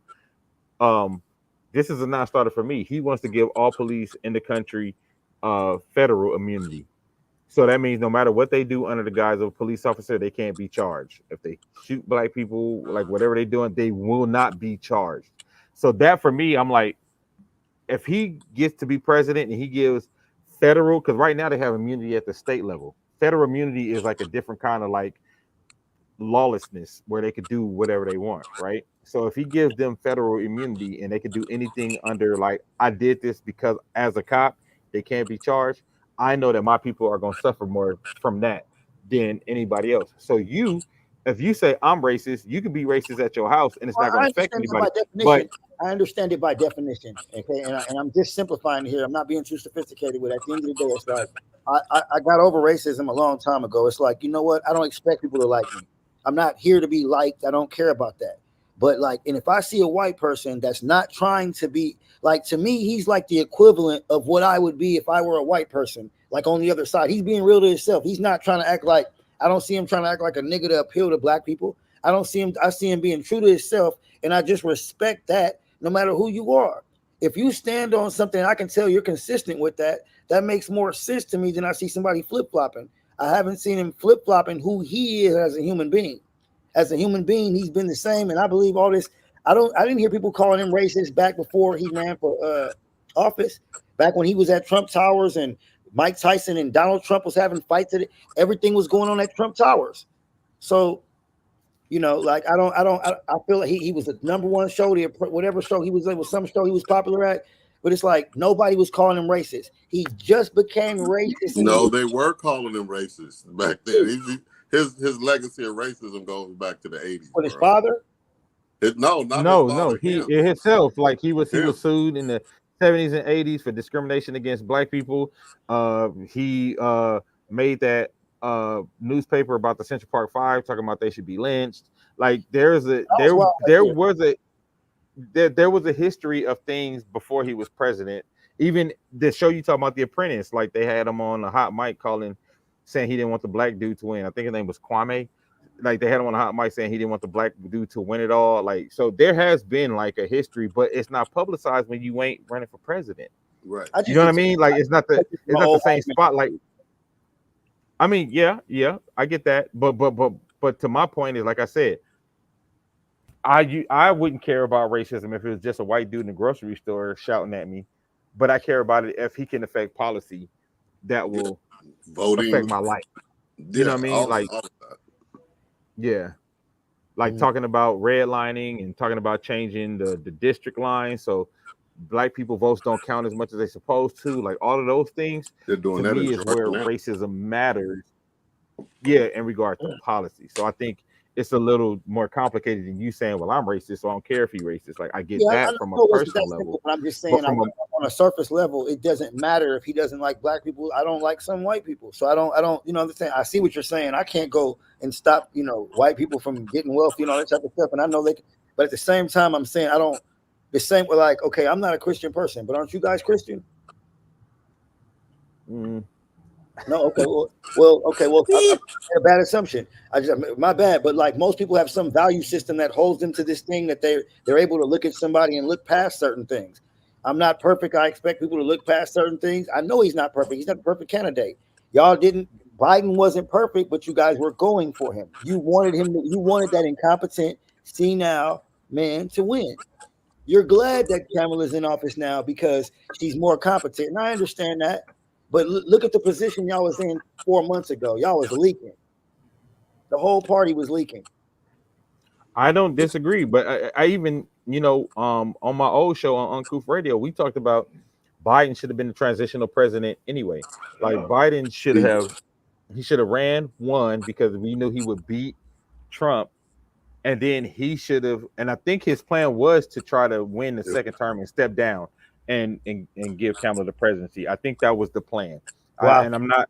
Yeah, I think that was the plan, but he was getting his ass kicked. The one-term president when he got voted. voted. He said, he said he's a one-time president. Yeah, so I think but Biden did a press conference today, and even in his altered state, his press conference today was more centered, more focused, and had more substance than the last two that Donald Trump has done. And again, like I said, I don't know if they gave him some ginkgo biloba today or something, but he was on today. Damn. But yeah, he's still going to be diminished because he's 80. He's an 80-year-old man, so he's going to be a little slower, sure. But again, like I said, I think seeing Trump without Biden next to him as a comparison, you kind of start to see how much Trump has lost a step. Go watch some 2016 tape, and then fast forward and go watch some 2020 tape right after, which is what I did. And you can see how he's diminished between 2016 and now as well. Yeah, those terms and getting up there under that fire, that'll diminish you. It'll diminish you. He's damn near Joe's age. He's 70, what, 78?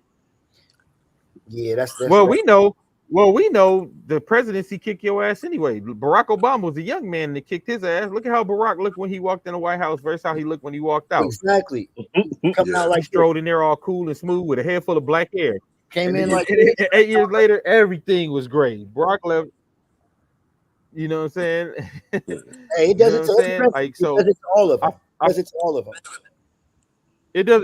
Yeah, it's a stressful job. It does all of them. So, like I said that to say, again, I go back to everybody who says like they want Trump to win. I'm like, Trump has a winnable message to run on, but he's so. I don't know if it's just the lack of focus, like V-Ray said, ADHD, or is it that he's mentally, losing it a little bit, because the messaging because I always said, and you can go back and go to almost any of my political posts through any election cycle for the last 10 years, and you'll see me saying Democrats' messaging is trash. Democrats' messaging has been trash. Even when they do good stuff, they can't even get the message across of what the good stuff that they have done, because their messaging is trash. And I said Republicans always find a way to have something that can fit on the hat, a bumper sticker, you can say a little chant. They always find a way to get their message across quickly and easily to the masses. Now, what's happened is Kamala kind of cracked the code because she got her "we not going back." I'm like, oh shit, she found her little shit that can go on a hat. She found her little shit, you know what I'm saying? Like how Barack Obama had hope. That shit worked, right? She has a winning message that Democrats have not had in a long time in regard to just having having that match. Think about it, because if Trump is saying "make America great again" and she's the anti that, and she's saying "no, we not going back," that's like a good antithetical, to what he's saying. And people, when she said it the first time, because I know she was trying to make her. She was trying. Hold on, real quick. Let me finish this. She was trying to make her slogan, "When we fight, we win." She was ending all her stump speeches with that. But she said, "We not going back" in one speech, and everybody started chanting it. And you seen when she was like, "Oh shit, that might be it." You know what I mean? So it was like organic. Yeah, it was like organic, right? And then that's like, oh. After that, she started adding to her speeches like, "Oh, we not going back. We not going back." You jumped in my head with that. You jumped in my head. You jumped in my head because I was about to ask that question, and you went and answered it before I asked it. was gonna say, was that organic? And then here you come with that. You're like, before you talk, I got you. Kung Fu. You're Kung Fu. Yeah.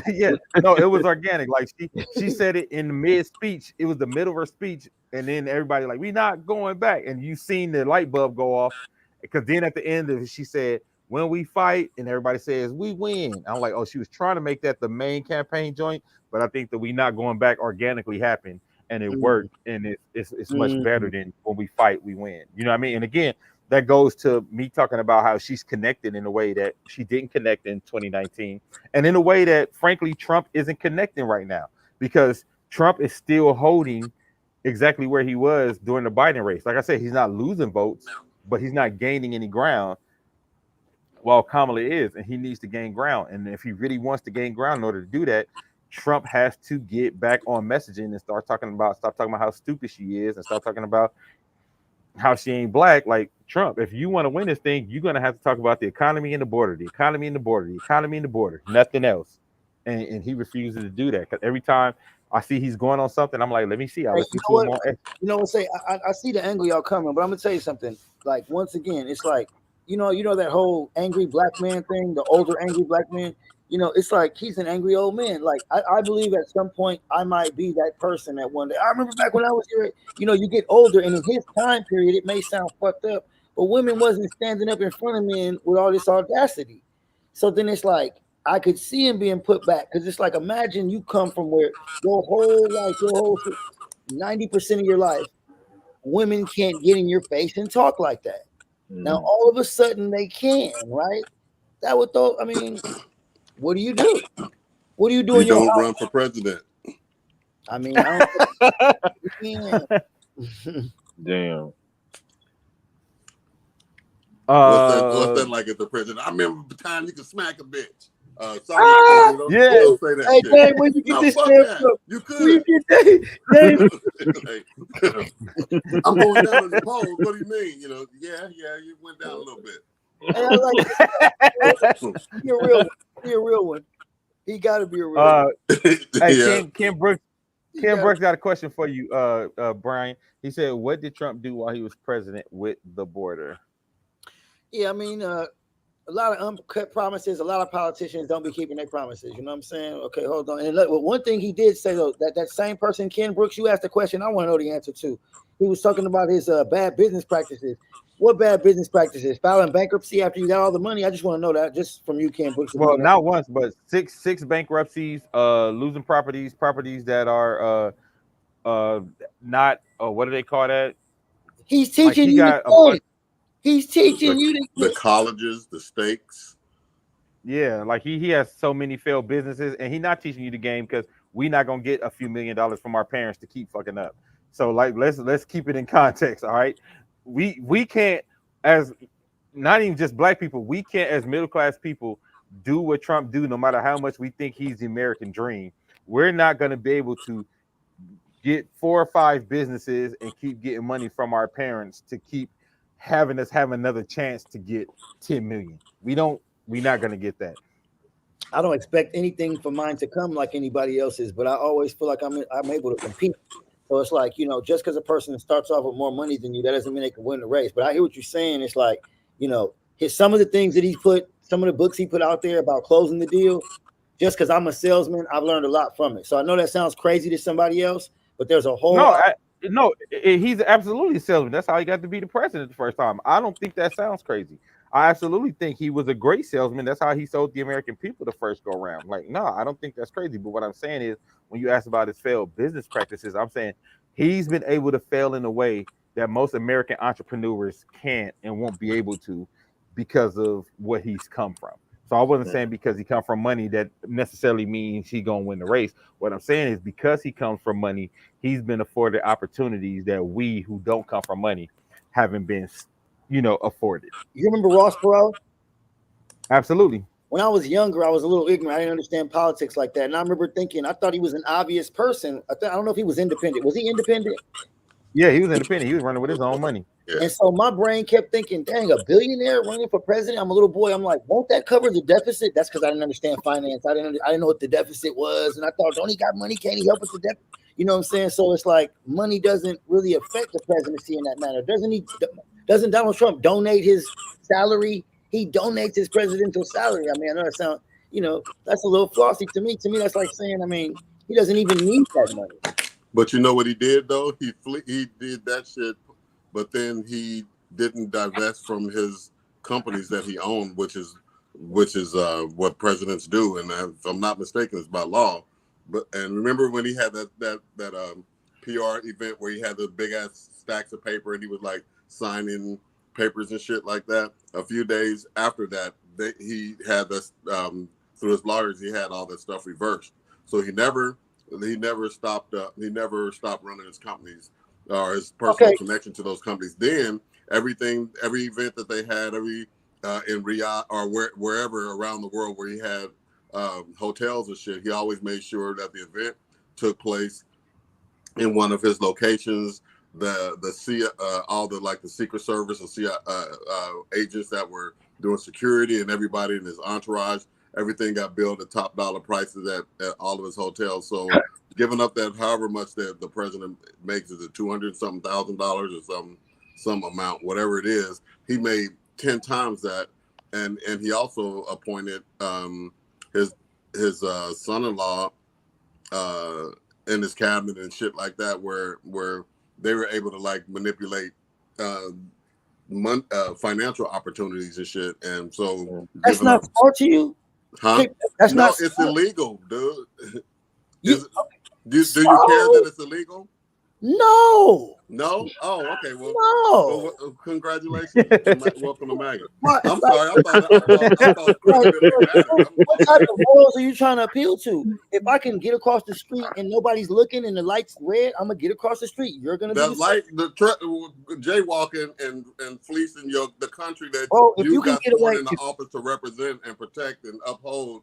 That's two different standards. if you can get I'll away, jaywalk. if you could get away with it, you wouldn't. If you could get away with it, you wouldn't. I wouldn't do that. I'll The find money. a way to Are make you money. serious? You're a brilliant entrepreneur. I found a way to make money, but I don't know if I'd publicly rip off motherfuckers right in their face. Like, you feel that? That's my dick going in you. That's what Trump basically did. He didn't try to hide his shit. That's how you He do was it. like, fuck you. I'm getting this money. I don't give a fuck what you voted for. The poor people catching the bad one. Oops. I gotta get mine. No, nigga, you can't be the president if that's your shit. I gotta get mine. That's your fucking regardless of what you said when you ran, that's your platform. I gotta get mine. No, you can't be the president. Sorry, I'll get off my soapbox now, but damn, that shit is crazy. If that nigga can do all that and it's okay, no wonder the racism doesn't bother you. Hey, I respect your angle and your logic and everything. I hate arguing with illogical people. I see the logic in everything you're saying. Like I understand everything you say. It's all respect. Everything you're saying makes sense. It's just that I try to be realistic. And what I mean by realistic is I know I'm not perfect and I don't expect nobody else to be. I'm a real person. I'm not going to sit here and act like if I can't get away with that, like, yes, the fuck I am. Yes. If I can get away with it, I'm going to. But am I gonna do something? I think he obviously knows how not to get caught. I'm not that good at that. I'm not sure he does because he just did it publicly. But I hear what you're saying. But still, man, I mean, there's some stuff. And don't get me wrong, I'm not the straightest arrow by no stretch. Don't I'm not even close to that. I'm not trying to represent that at all. I'm just saying that some stuff, it depends on the role, the level of public eye on that shit. There's some other factors in it besides whether it's a yay or nay for does it fit my character. There's some other shit to it, and I don't know. That's a tough one to see publicly. Now, okay, so here's something that I can kind of fuck with as far as Donald Trump's bending the rules, like the tax laws and shit like that. Like if you can report losses and shit like that, and it's all within the tax code, and you can make your own tax shelters, legitimate or not. But you have ways to like work within the system and pay no taxes. Although I disagree with people paying no taxes, that's a way that you can legally get your money or keep from having to pay out your money. But just saying, okay, we're having the big summit meeting and everybody's coming to Mar-a-Lago and shit, and you own Mar-a-Lago, right? That's some publicly seen shit. The press, everybody is convening on that one location. They're all paying out the ass. you're reaping all the benefits while you're the president, so you can control where those events take place to an extent. And your move in front of the entire That's nation. the American way. I mean, like, no, oh it's my. not, bro. That part that's just a corruption. That to me that opens the mind up, and believe me, that I already figured the old boy was corrupt. That wasn't the thing that made me say, "Oh my God, I think that's a little corrupt," you know. I think it's but like, name a moral politician. Name one moral politician. Dude, I'm talking about the level of audacity to take money and ask for like okay, so here's the thing that I thought was outlandish a few weeks ago, where he had the meeting with all these billionaires and told each one of them, if put up $45 million for my campaign, and I'll make sure that legislation is passed for something. I forgot what it was. So for them to pay less taxes, I think it was. So you outwardly say, give me 45 million and I'll make the taxes do what you want them to do, kind of shit. That's you basically selling spots in your candidacy or in your cabinet or whatever to like let people buy the outcomes that they want. Now he did that, and it was reported on the news and everywhere because he wasn't trying to hide the shit. That's corruption. That's public corruption to me. He's like doing what dictators do in countries where they're already the dictators. Like, what the fuck you gonna do about it? I mean, you know, I know it sounds fucked up, but like, you know, it's like that's just the way it is. Like, we pretend it's not here in America, but that's just the way it is. All that pretending like what Vladimir Putin is doing is very brilliant. It's fucking smart. Like, we don't like it because we're at the other end of it. But who would relinquish that in that position? And this is just keeping it. We're like, just be honest, right? We just so happen to be economically not in the positions of these people we're talking about. But would you switch roles? Okay, well, let me pose a different question, Brian. If he gets elected in the office, what do you see as the benefits for you personally? Well, number one, like I don't like, like I said, it goes back to being conservative. I don't really care so much for Trump as I do just Republican values. Like, I don't like government interference. I don't like the high taxes on certain things. I don't like, you know, I was doing construction for a year, and I mean contracting for a little while, and the money I was making was good. And when I started seeing all the, you know, first time touching some money, I started seeing all this tax stuff. I'm like, nah. Like, I can't think like I don't like the whole policies of how they tax the Democrats. I just don't like it. I like Republican policies. I'm a fiscal Republican. I like the whole financial get down. And when I think of finances and I see a man that's able to manage his finances and do smart things, why wouldn't he be able to manage a situation like that? I don't even look at his character. Can he do the job? Well, my question is, what do you foresee that you'll gain in data quality of life, whatever, with Trump as a president? I can't really predict that. I just know that I feel it would be a better outcome than having a woman like Kamala Harris in office. I can't. Outcome. I think I think it'd be not too much different than when he was in office before. People might be annoyed by him, but what was wrong with the economy when Trump was in office? Did you have any problems when he was in office? Yeah, I had some problems. Really? I mean, the other shit though, like I don't don't get me wrong. I enjoy money as much as the next man, but there's other shit that was impacted the environment. Relationships with other countries and shit like that were alienated. He drove up prices for imports because he tried to tax the China, and all the shit of the prices of the products went up because China just tacked that shit on to the prices that they were charging for the products that they were trying to export. You have to forgive me, sir. I'm just not one of those moral high ground type people. The higher prices for goods is not a moral thing, but the environment may be moral. But I'm just saying that like for instance, and I think I mentioned this last week. There was a legislation that Barack Obama had put in place for requiring car manufacturers to have some type of mechanism that reduced the pollution. You know, reduce the output of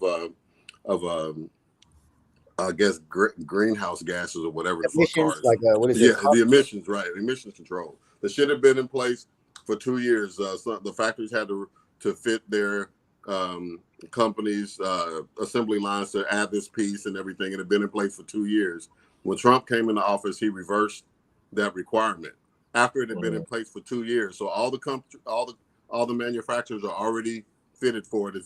They're manufacturing cars with this new restriction and all that, but you reversed it. So you basically said, fuck the environment and fuck something that was already in place. It wasn't like an idea on the horizon, like should we do it or not? It was already in place, kind of thing.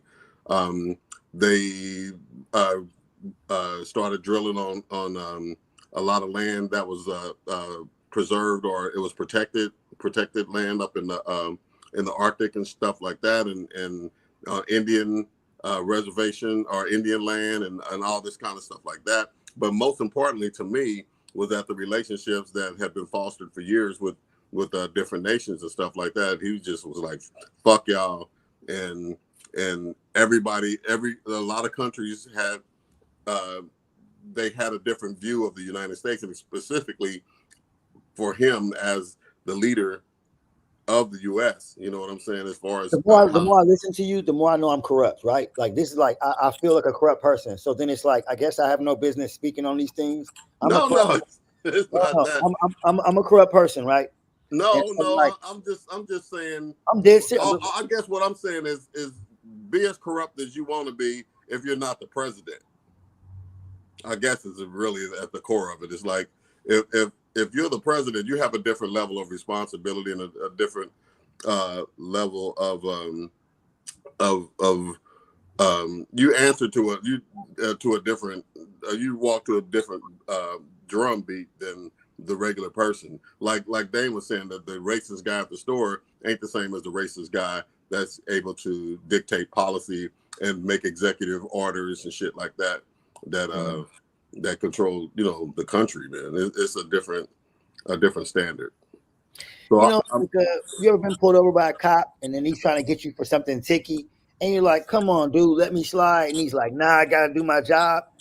I've always hated those kind of people. I've always hated the kind of person that can't say, you know what, I know that's the rule, but I'm gonna use my common sense. I see you're not hurting anybody. I'm gonna look to the left. I'm gonna let you slide. I don't want to see you do it again. I've always liked that kind of person. I just don't. Too. I don't like those people that, I'm sorry, bro. I'm sorry. I know you got kids, but so then when I look at what it's like at the end of the day, right? Am I gonna rob a store if I gotta feed my kids? If I can get away with it, yes, I might. You know what I'm saying? If I can, if it's me or somebody else, am I gonna try to get them? Yes. So economically, in a system like America, where the only way you can capitalize in capitalism is by getting over on an ignorant person, why are people forgetting that that's how it works? The money can't exchange hands if everybody's equally as knowledgeable. So you got to get over on that person that doesn't know. If that person knows they can buy what you bought over there for the same price, you can't mark it up. You have to capitalize on ignorance. So there's no moral high ground in capitalism. There's nothing moral about it. You're either doing good economically or not. And so if you or I or anybody watching or over 50 million strong and you got this type of money coming in, your policies are going to change. If you run a business and you have 50 employees and you're obligated by the state to pay these wages and these benefits and all this type of stuff, your political point is going to change.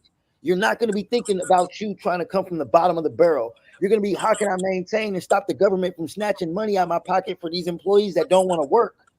Like, how do you put yourself in the mind of an employer? If you put yourself in the mind of an employer, you're going to automatically be a Republican. It's just going to snap. You're just going to without no knowledge of your own, you'll accidentally be a Republican because to run your business, you're going to need extra money that the Democrats won't allow you to have. Look at California. California is going down right now. People are moving to Texas. Why? Taxes. Like, you know what I'm saying? It's just like, it's just like, I don't know, man. It just Texas seems high in the motherfucking Texas too, bro. Don't get it twisted. But I get your point, but I don't know, man. I think the president is just that has more accountability than even a business owner. And when you're talking about, you don't think about how what you do impacts the man from the bottom trying to come up.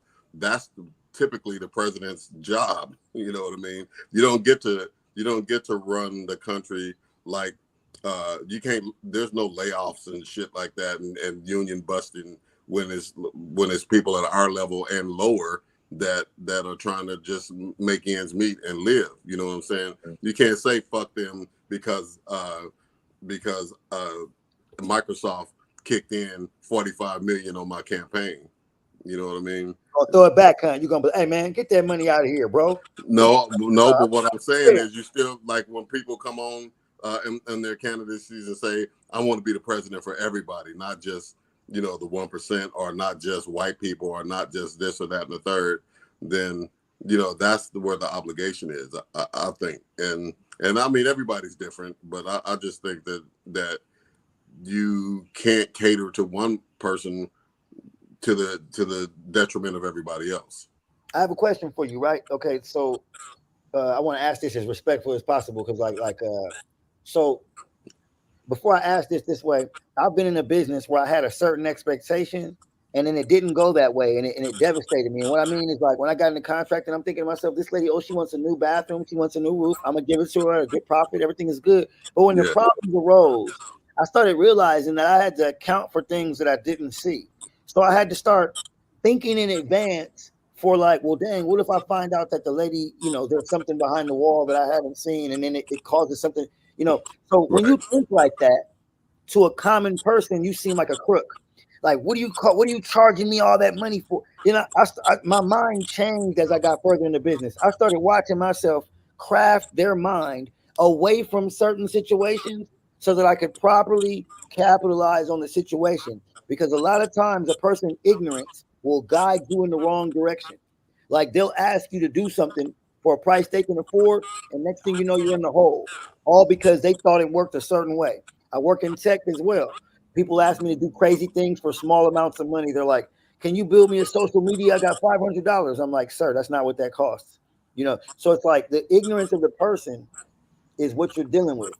And so it's like I said, once you put yourself in a certain position, you become what looks like a crook to other people, because you're now so far ahead that the way you draw money from the universe, the way you draw money, it's totally different. You're thinking like, there's the plumber, there's the electrician, there's the roofer, but then there's the contractor. These people only see so much. He sees everything. So I think that me and you were like on the levels of we're like the electrician and the plumber. Then there's the person that's like, the business owner. That person should have some type of Republican ideology if he wants to successfully run that business. If he wants it to stay afloat for over 10 years, not on feelings, but on actual money, he's probably going to want to have some staunch Republican values. Okay. Duly noted. So you said you had a question that you wanted to pose? Oh, like if you put yourself in a position where how do you what did you do for a living? What do you do for a living? Shit. Take your pick. I do a bunch of stuff. I do tech. I work in tech. Right. But I do music and film as well. Have you ever run into a situation where you were a client is asking you something and you can see the disconnect in what they're asking and what's possible? Yeah, and I'll educate them on the difference. Now, have you ever done that to your own detriment? Like, you educated them to your detriment? No. Well, I can't say that. I mean, early on, probably when I was kind of learning the ropes.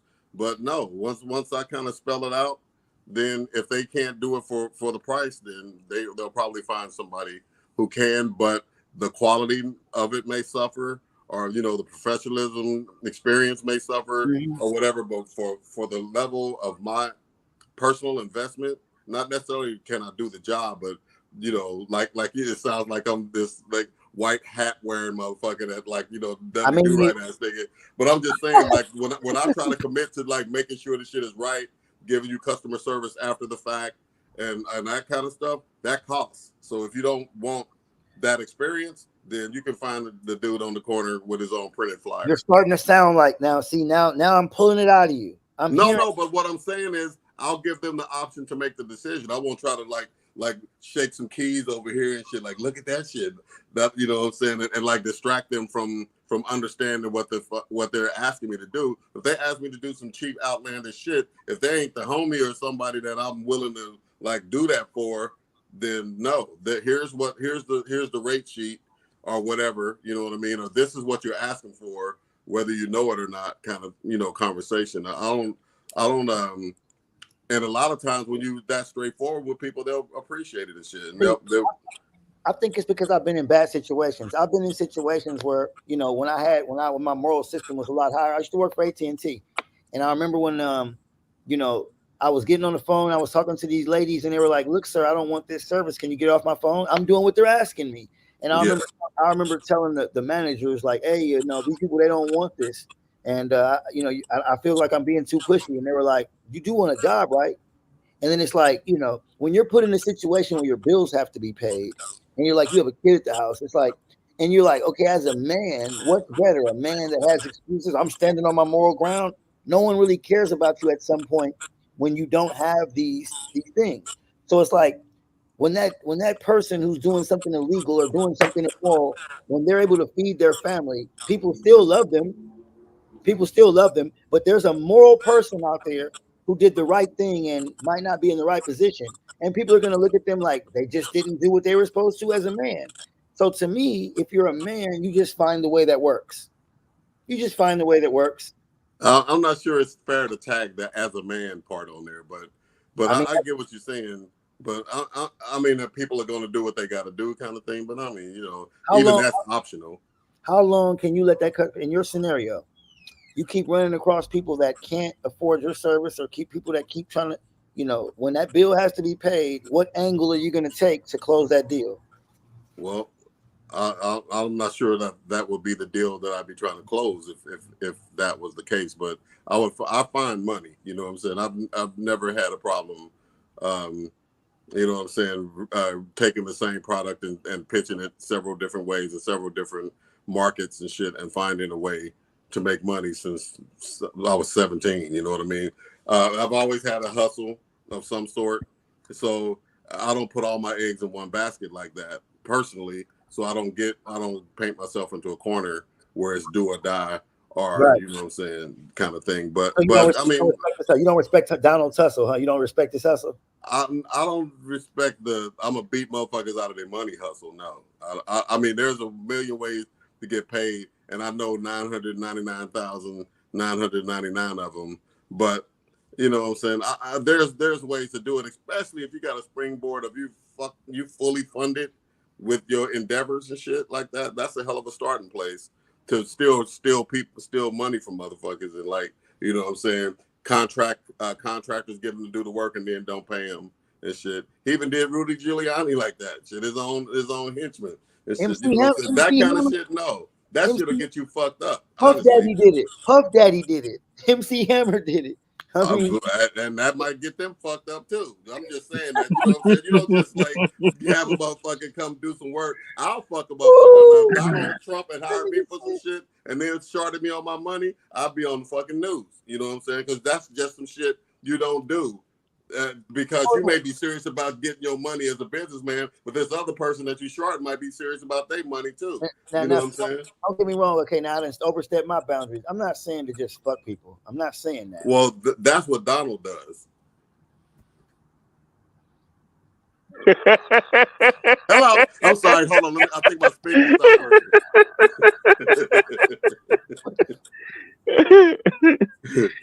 Oh shit.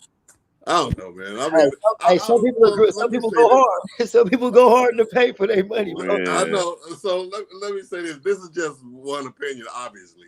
You know what I'm saying? But I just look at the picture and I don't see the magic. You know what I'm saying? And I get there's millions and millions of people that do this. 47% of the voters that do it, 42 or whatever the percentage is right now. But And I get the whole Democratic versus Republican thing. I don't even think Republicans think the dude is the right Republican for them. He may be the only choice right now, but do you want the best bad decision, or do you want to navigate to something else? We both had slim pickings. We both had some slim pickings. It was just looking. Yeah, that's very true. That's true. That's very true. Our country But as a whole, just even though I'm on the side of the Republicans, my mind is like just to see two old men arguing the way they were arguing. To me, Yeah. I'm looking at the rest of the world looking at us like this poor country. Like what the fuck? Yeah, that's probably right. You're not gonna catch Putin in no back and forth with nobody. It's like, bro, do you want me to come get you knocked off? Stop playing with me. Putin ain't playing with nobody. You know what I'm saying? Putin ain't playing with nobody. Yeah. Yeah. So question for you Cameron supporters.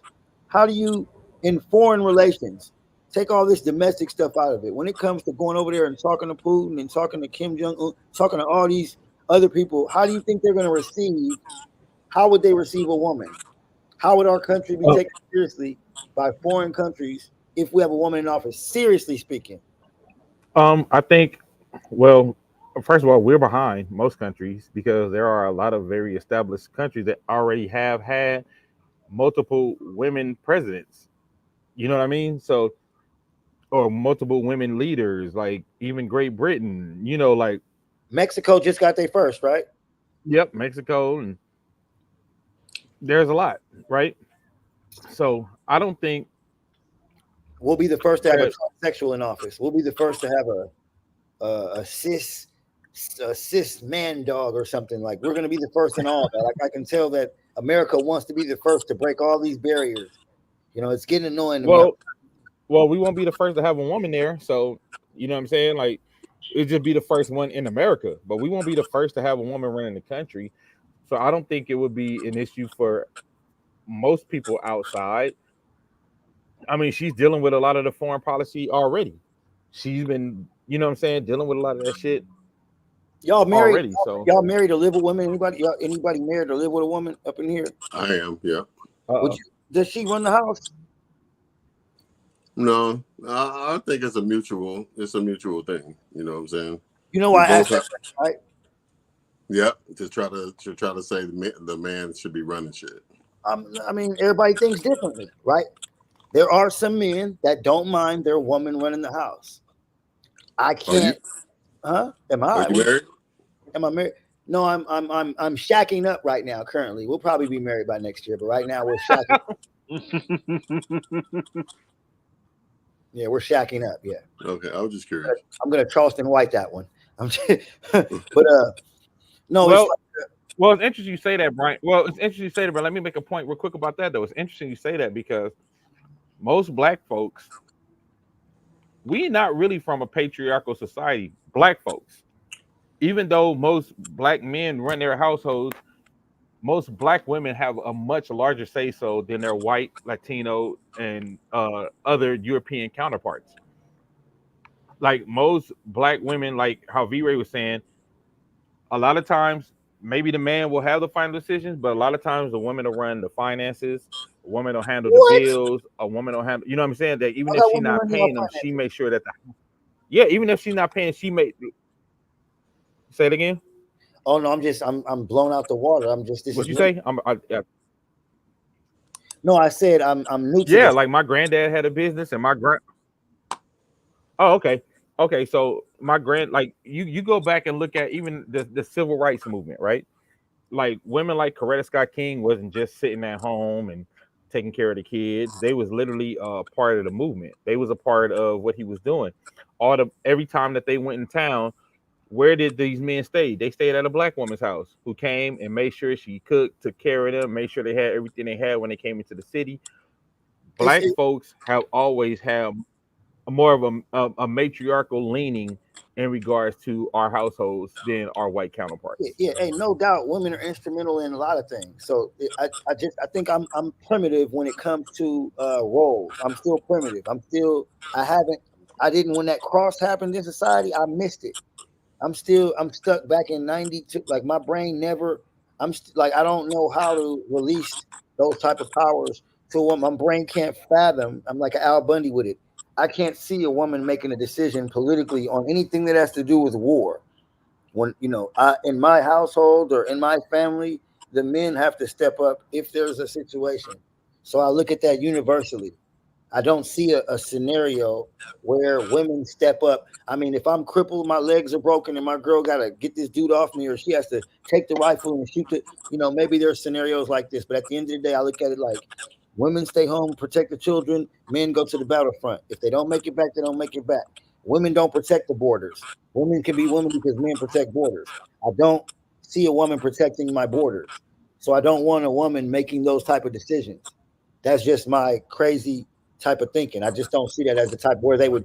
I don't see them excelling in those situations. They can excel in some other things that would help out a lot better. Okay. Okay, but before we get out of here, let me ask y'all, how many on this call, how many of y'all had a big mama? Me? Wow, that's a cold one. Yes. And Big Mama ran the whole fucking family, right? Facts. Big Mama ran the whole family, right? He kept the family together, and y'all was at family barbecues, and she told y'all to sit y'all ass down when y'all was fucking up. They gone. It wasn't Granddaddy. Nope. It wasn't Granddaddy. It was Big Mama. You know what I'm saying? It wasn't Granddaddy who ran it. Like, even though Granddaddy was the head, Granddaddy was the head. We respected him. Big Mama ran the family. And I'm talking about black families, which is why it's interesting when black men say they not ready for a black woman to run shit, because not military. We all had big mamas who basically ran. We basically had big mamas who ran it. All of us. Yeah. I know. Mess your head up, Brian. the one that made you go cut the switch and all that old school shit. I understand. Yeah. I don't know how to. That's crazy. Just something to think about. This is what Trump do with Kamala. Just something to think about in regards to, like I said, it's interesting to me when black men say they not ready for a woman. I'm like, women with those of us that grew up in like big families and big black households, the Big Mama ran everything. So I'm like, we never questioned Big Mama like, oh, you a woman, you can't run shit. So I just, it's weird to see where this kind of like, misogynistic energy comes from us, when most of us came up with women who ran shit, even when we had our dads, even when we had our granddads. Like, and it wasn't like it made us respect the men less, because the men, they went to work, came home, they took care of the kids, took care of the family. That's what I'm saying. Big Mama, talk about domestic, though. Domestic. But no, it's not just domestic. No, it wasn't just domestic. It wasn't just Big Mama cleaning it up. It was literally Big Mama keeping everybody and everything together.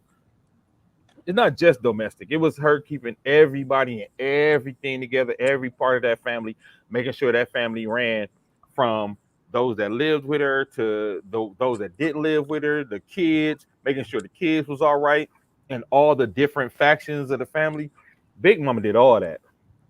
Was she doing all that because she was the only woman in the house, or did like no. I got you. God, he's over here. He killing me with that craziness. So I want to thank everybody for joining us, man. Hey, Brian, I appreciate you for coming on, man. For real, this was great. Great conversation, man. You know what I'm saying? Like I said, I enjoy talking.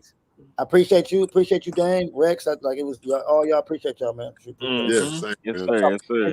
Thank you for allowing a heathen to be amongst you guys.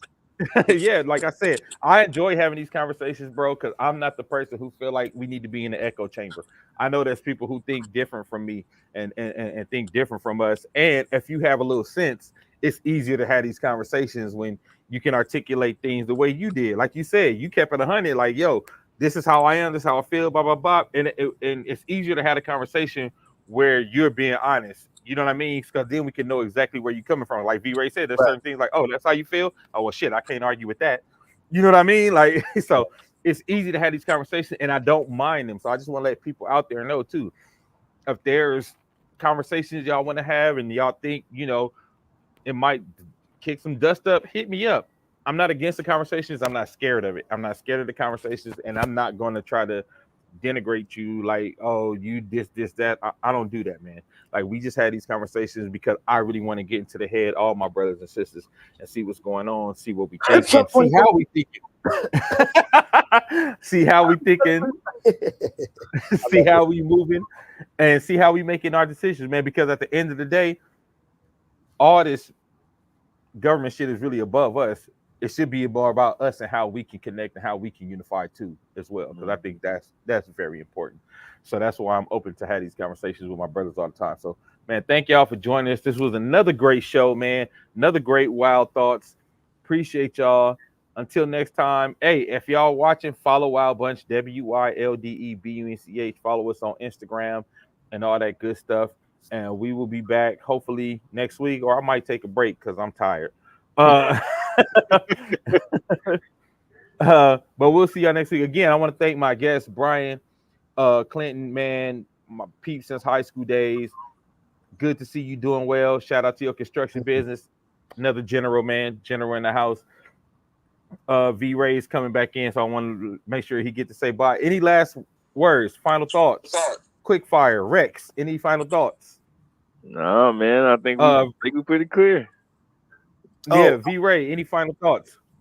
No, man. I just really appreciate the round table, and that's it, man. I really enjoyed it, Brian. So. Oh, we lost him again. Brian, any last words? I enjoyed that cat too, man. That guy is funny right there. That guy's funny. I just want to promote, right now, me and my, my business partner, we've been working on government contracting for the past year now. So if there's anybody interested in those type of things, we have a website, GovCon Lifestyle, just how it sounds, GovCon Lifestyle. You can check our reviews out. And we've been doing mentorships to help people to get into that government money so we can get up there like everybody else. We want a couple. Type that into the comments too, so when people watch the show, it'll still be in the comments on my page too. Type your website into the comments so everybody can get a hold. And thanks for everybody in the comments. Ken, Shannon, I see my boy Nash from New York was on here, man. Good to see Nash. I ain't seen him in a long time.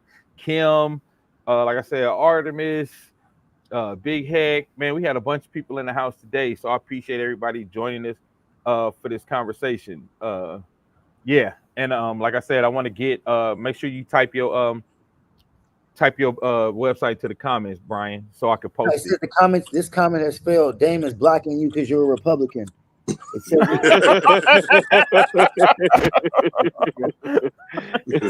says he doesn't want to hear anything else from you. No, it's it's blocking the comments, but GovConLifestyle.com and also my put in a private chat and I'll copy it. Got you. Don't shoot. Put in the private chat. Get off the roof. Yeah. Put in the private chat and I'll copy it. Everybody shout out to Ken if you need your stuff printed. If you need printed stuff, you need merchandise made. He's done a lot of merchandise for Wild Bunch and a bunch of stuff that we did. Ken Brooks, who's in the comments, hit him up because he got hotspot promotions. So any promotional stuff that you might need, t-shirts, pins, your business need cups, coffee mugs, all that stuff that your business needs. Ken does that, man. So make sure y'all follow up on him too, man. Ken, you got a respectful audience too. Like when this is the first time I've ever been to disagree with a bunch of people and still have fun. That's kind of crazy. I mean, I'm always antagonizing people, but you guys are like all extra respectful. It's like, how do you antagonize these people? Making all these what the fuck do you do with that? That's because I've had these conversations enough to where I don't get emotional when there's an opposite, because that's the thing. If you get people emotional when they're in the conversation, but I'm like, I don't really get emotional about these conversations, so it's hard to decent Democrats. I've never seen too many of those. A couple of decent Democrats in the world. I'm being educated as we speak. Man, and you know what? And I do appreciate it too, because a lot of people don't know. Like after the last show, you was in the comments in the last show, but after the last show, you had hit me because you thought something I said on the show was wrong, and then you found it and was like, oh. You like, oh damn, you was right, and I was like, I respected that. You know what I'm saying? Like that means you're open to new information, and you were open to you like, oh damn, Dame, you was right, and they was using semantics to change the way So we had that conversation. So that's why I was like, to me, it's not about me going against you. If I'm wrong, I don't care about that. Just getting to the right answer. I don't have popular views, but if you show me I'm wrong, I mean I'm outdone. V Ray was going in on me right now. He was pulling out all the right. It was all love, man. What are you talking about? Man?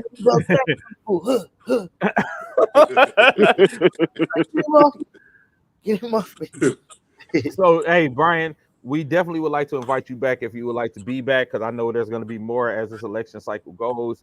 So I'll just love to have you back just to get your, point of view on what's going on, what the campaign looks like to you at that point, how we did today. I think it's dope, and I know this thing is gonna be changing. Like after the Democratic convention, it's probably gonna look different. After she does her first sit down interview, it's probably gonna look different. You know what I mean? So and the debate.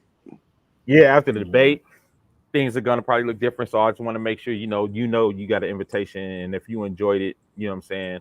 I want to make sure we have you back too, man. Because like I said, I love having these Appreciate conversations you with too, Ken. All the people up in the comment. Oh, y'all some respectful people, man. Y'all some dope. I don't know where you got all these dope people. Y'all dope. Y'all good people, bro. Get some respect. Get some respect. Yeah, man.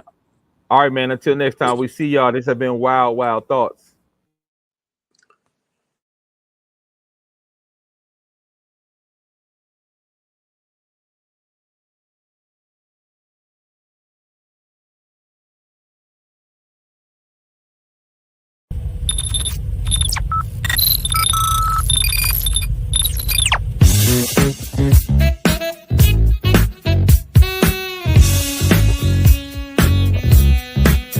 Stop the world, let me off. I don't like this destination. I like a transfer to the express line. I gotta get off. Electric slide into the devil doors of life. Things are changing and it ain't the way I like. On the replay, wish I could get a replay. Don't mean to hold ya, but I wanna do over. Gas up the ship, shoot me a text and let me know when it is time. I wanna get off, I wanna get off. One star.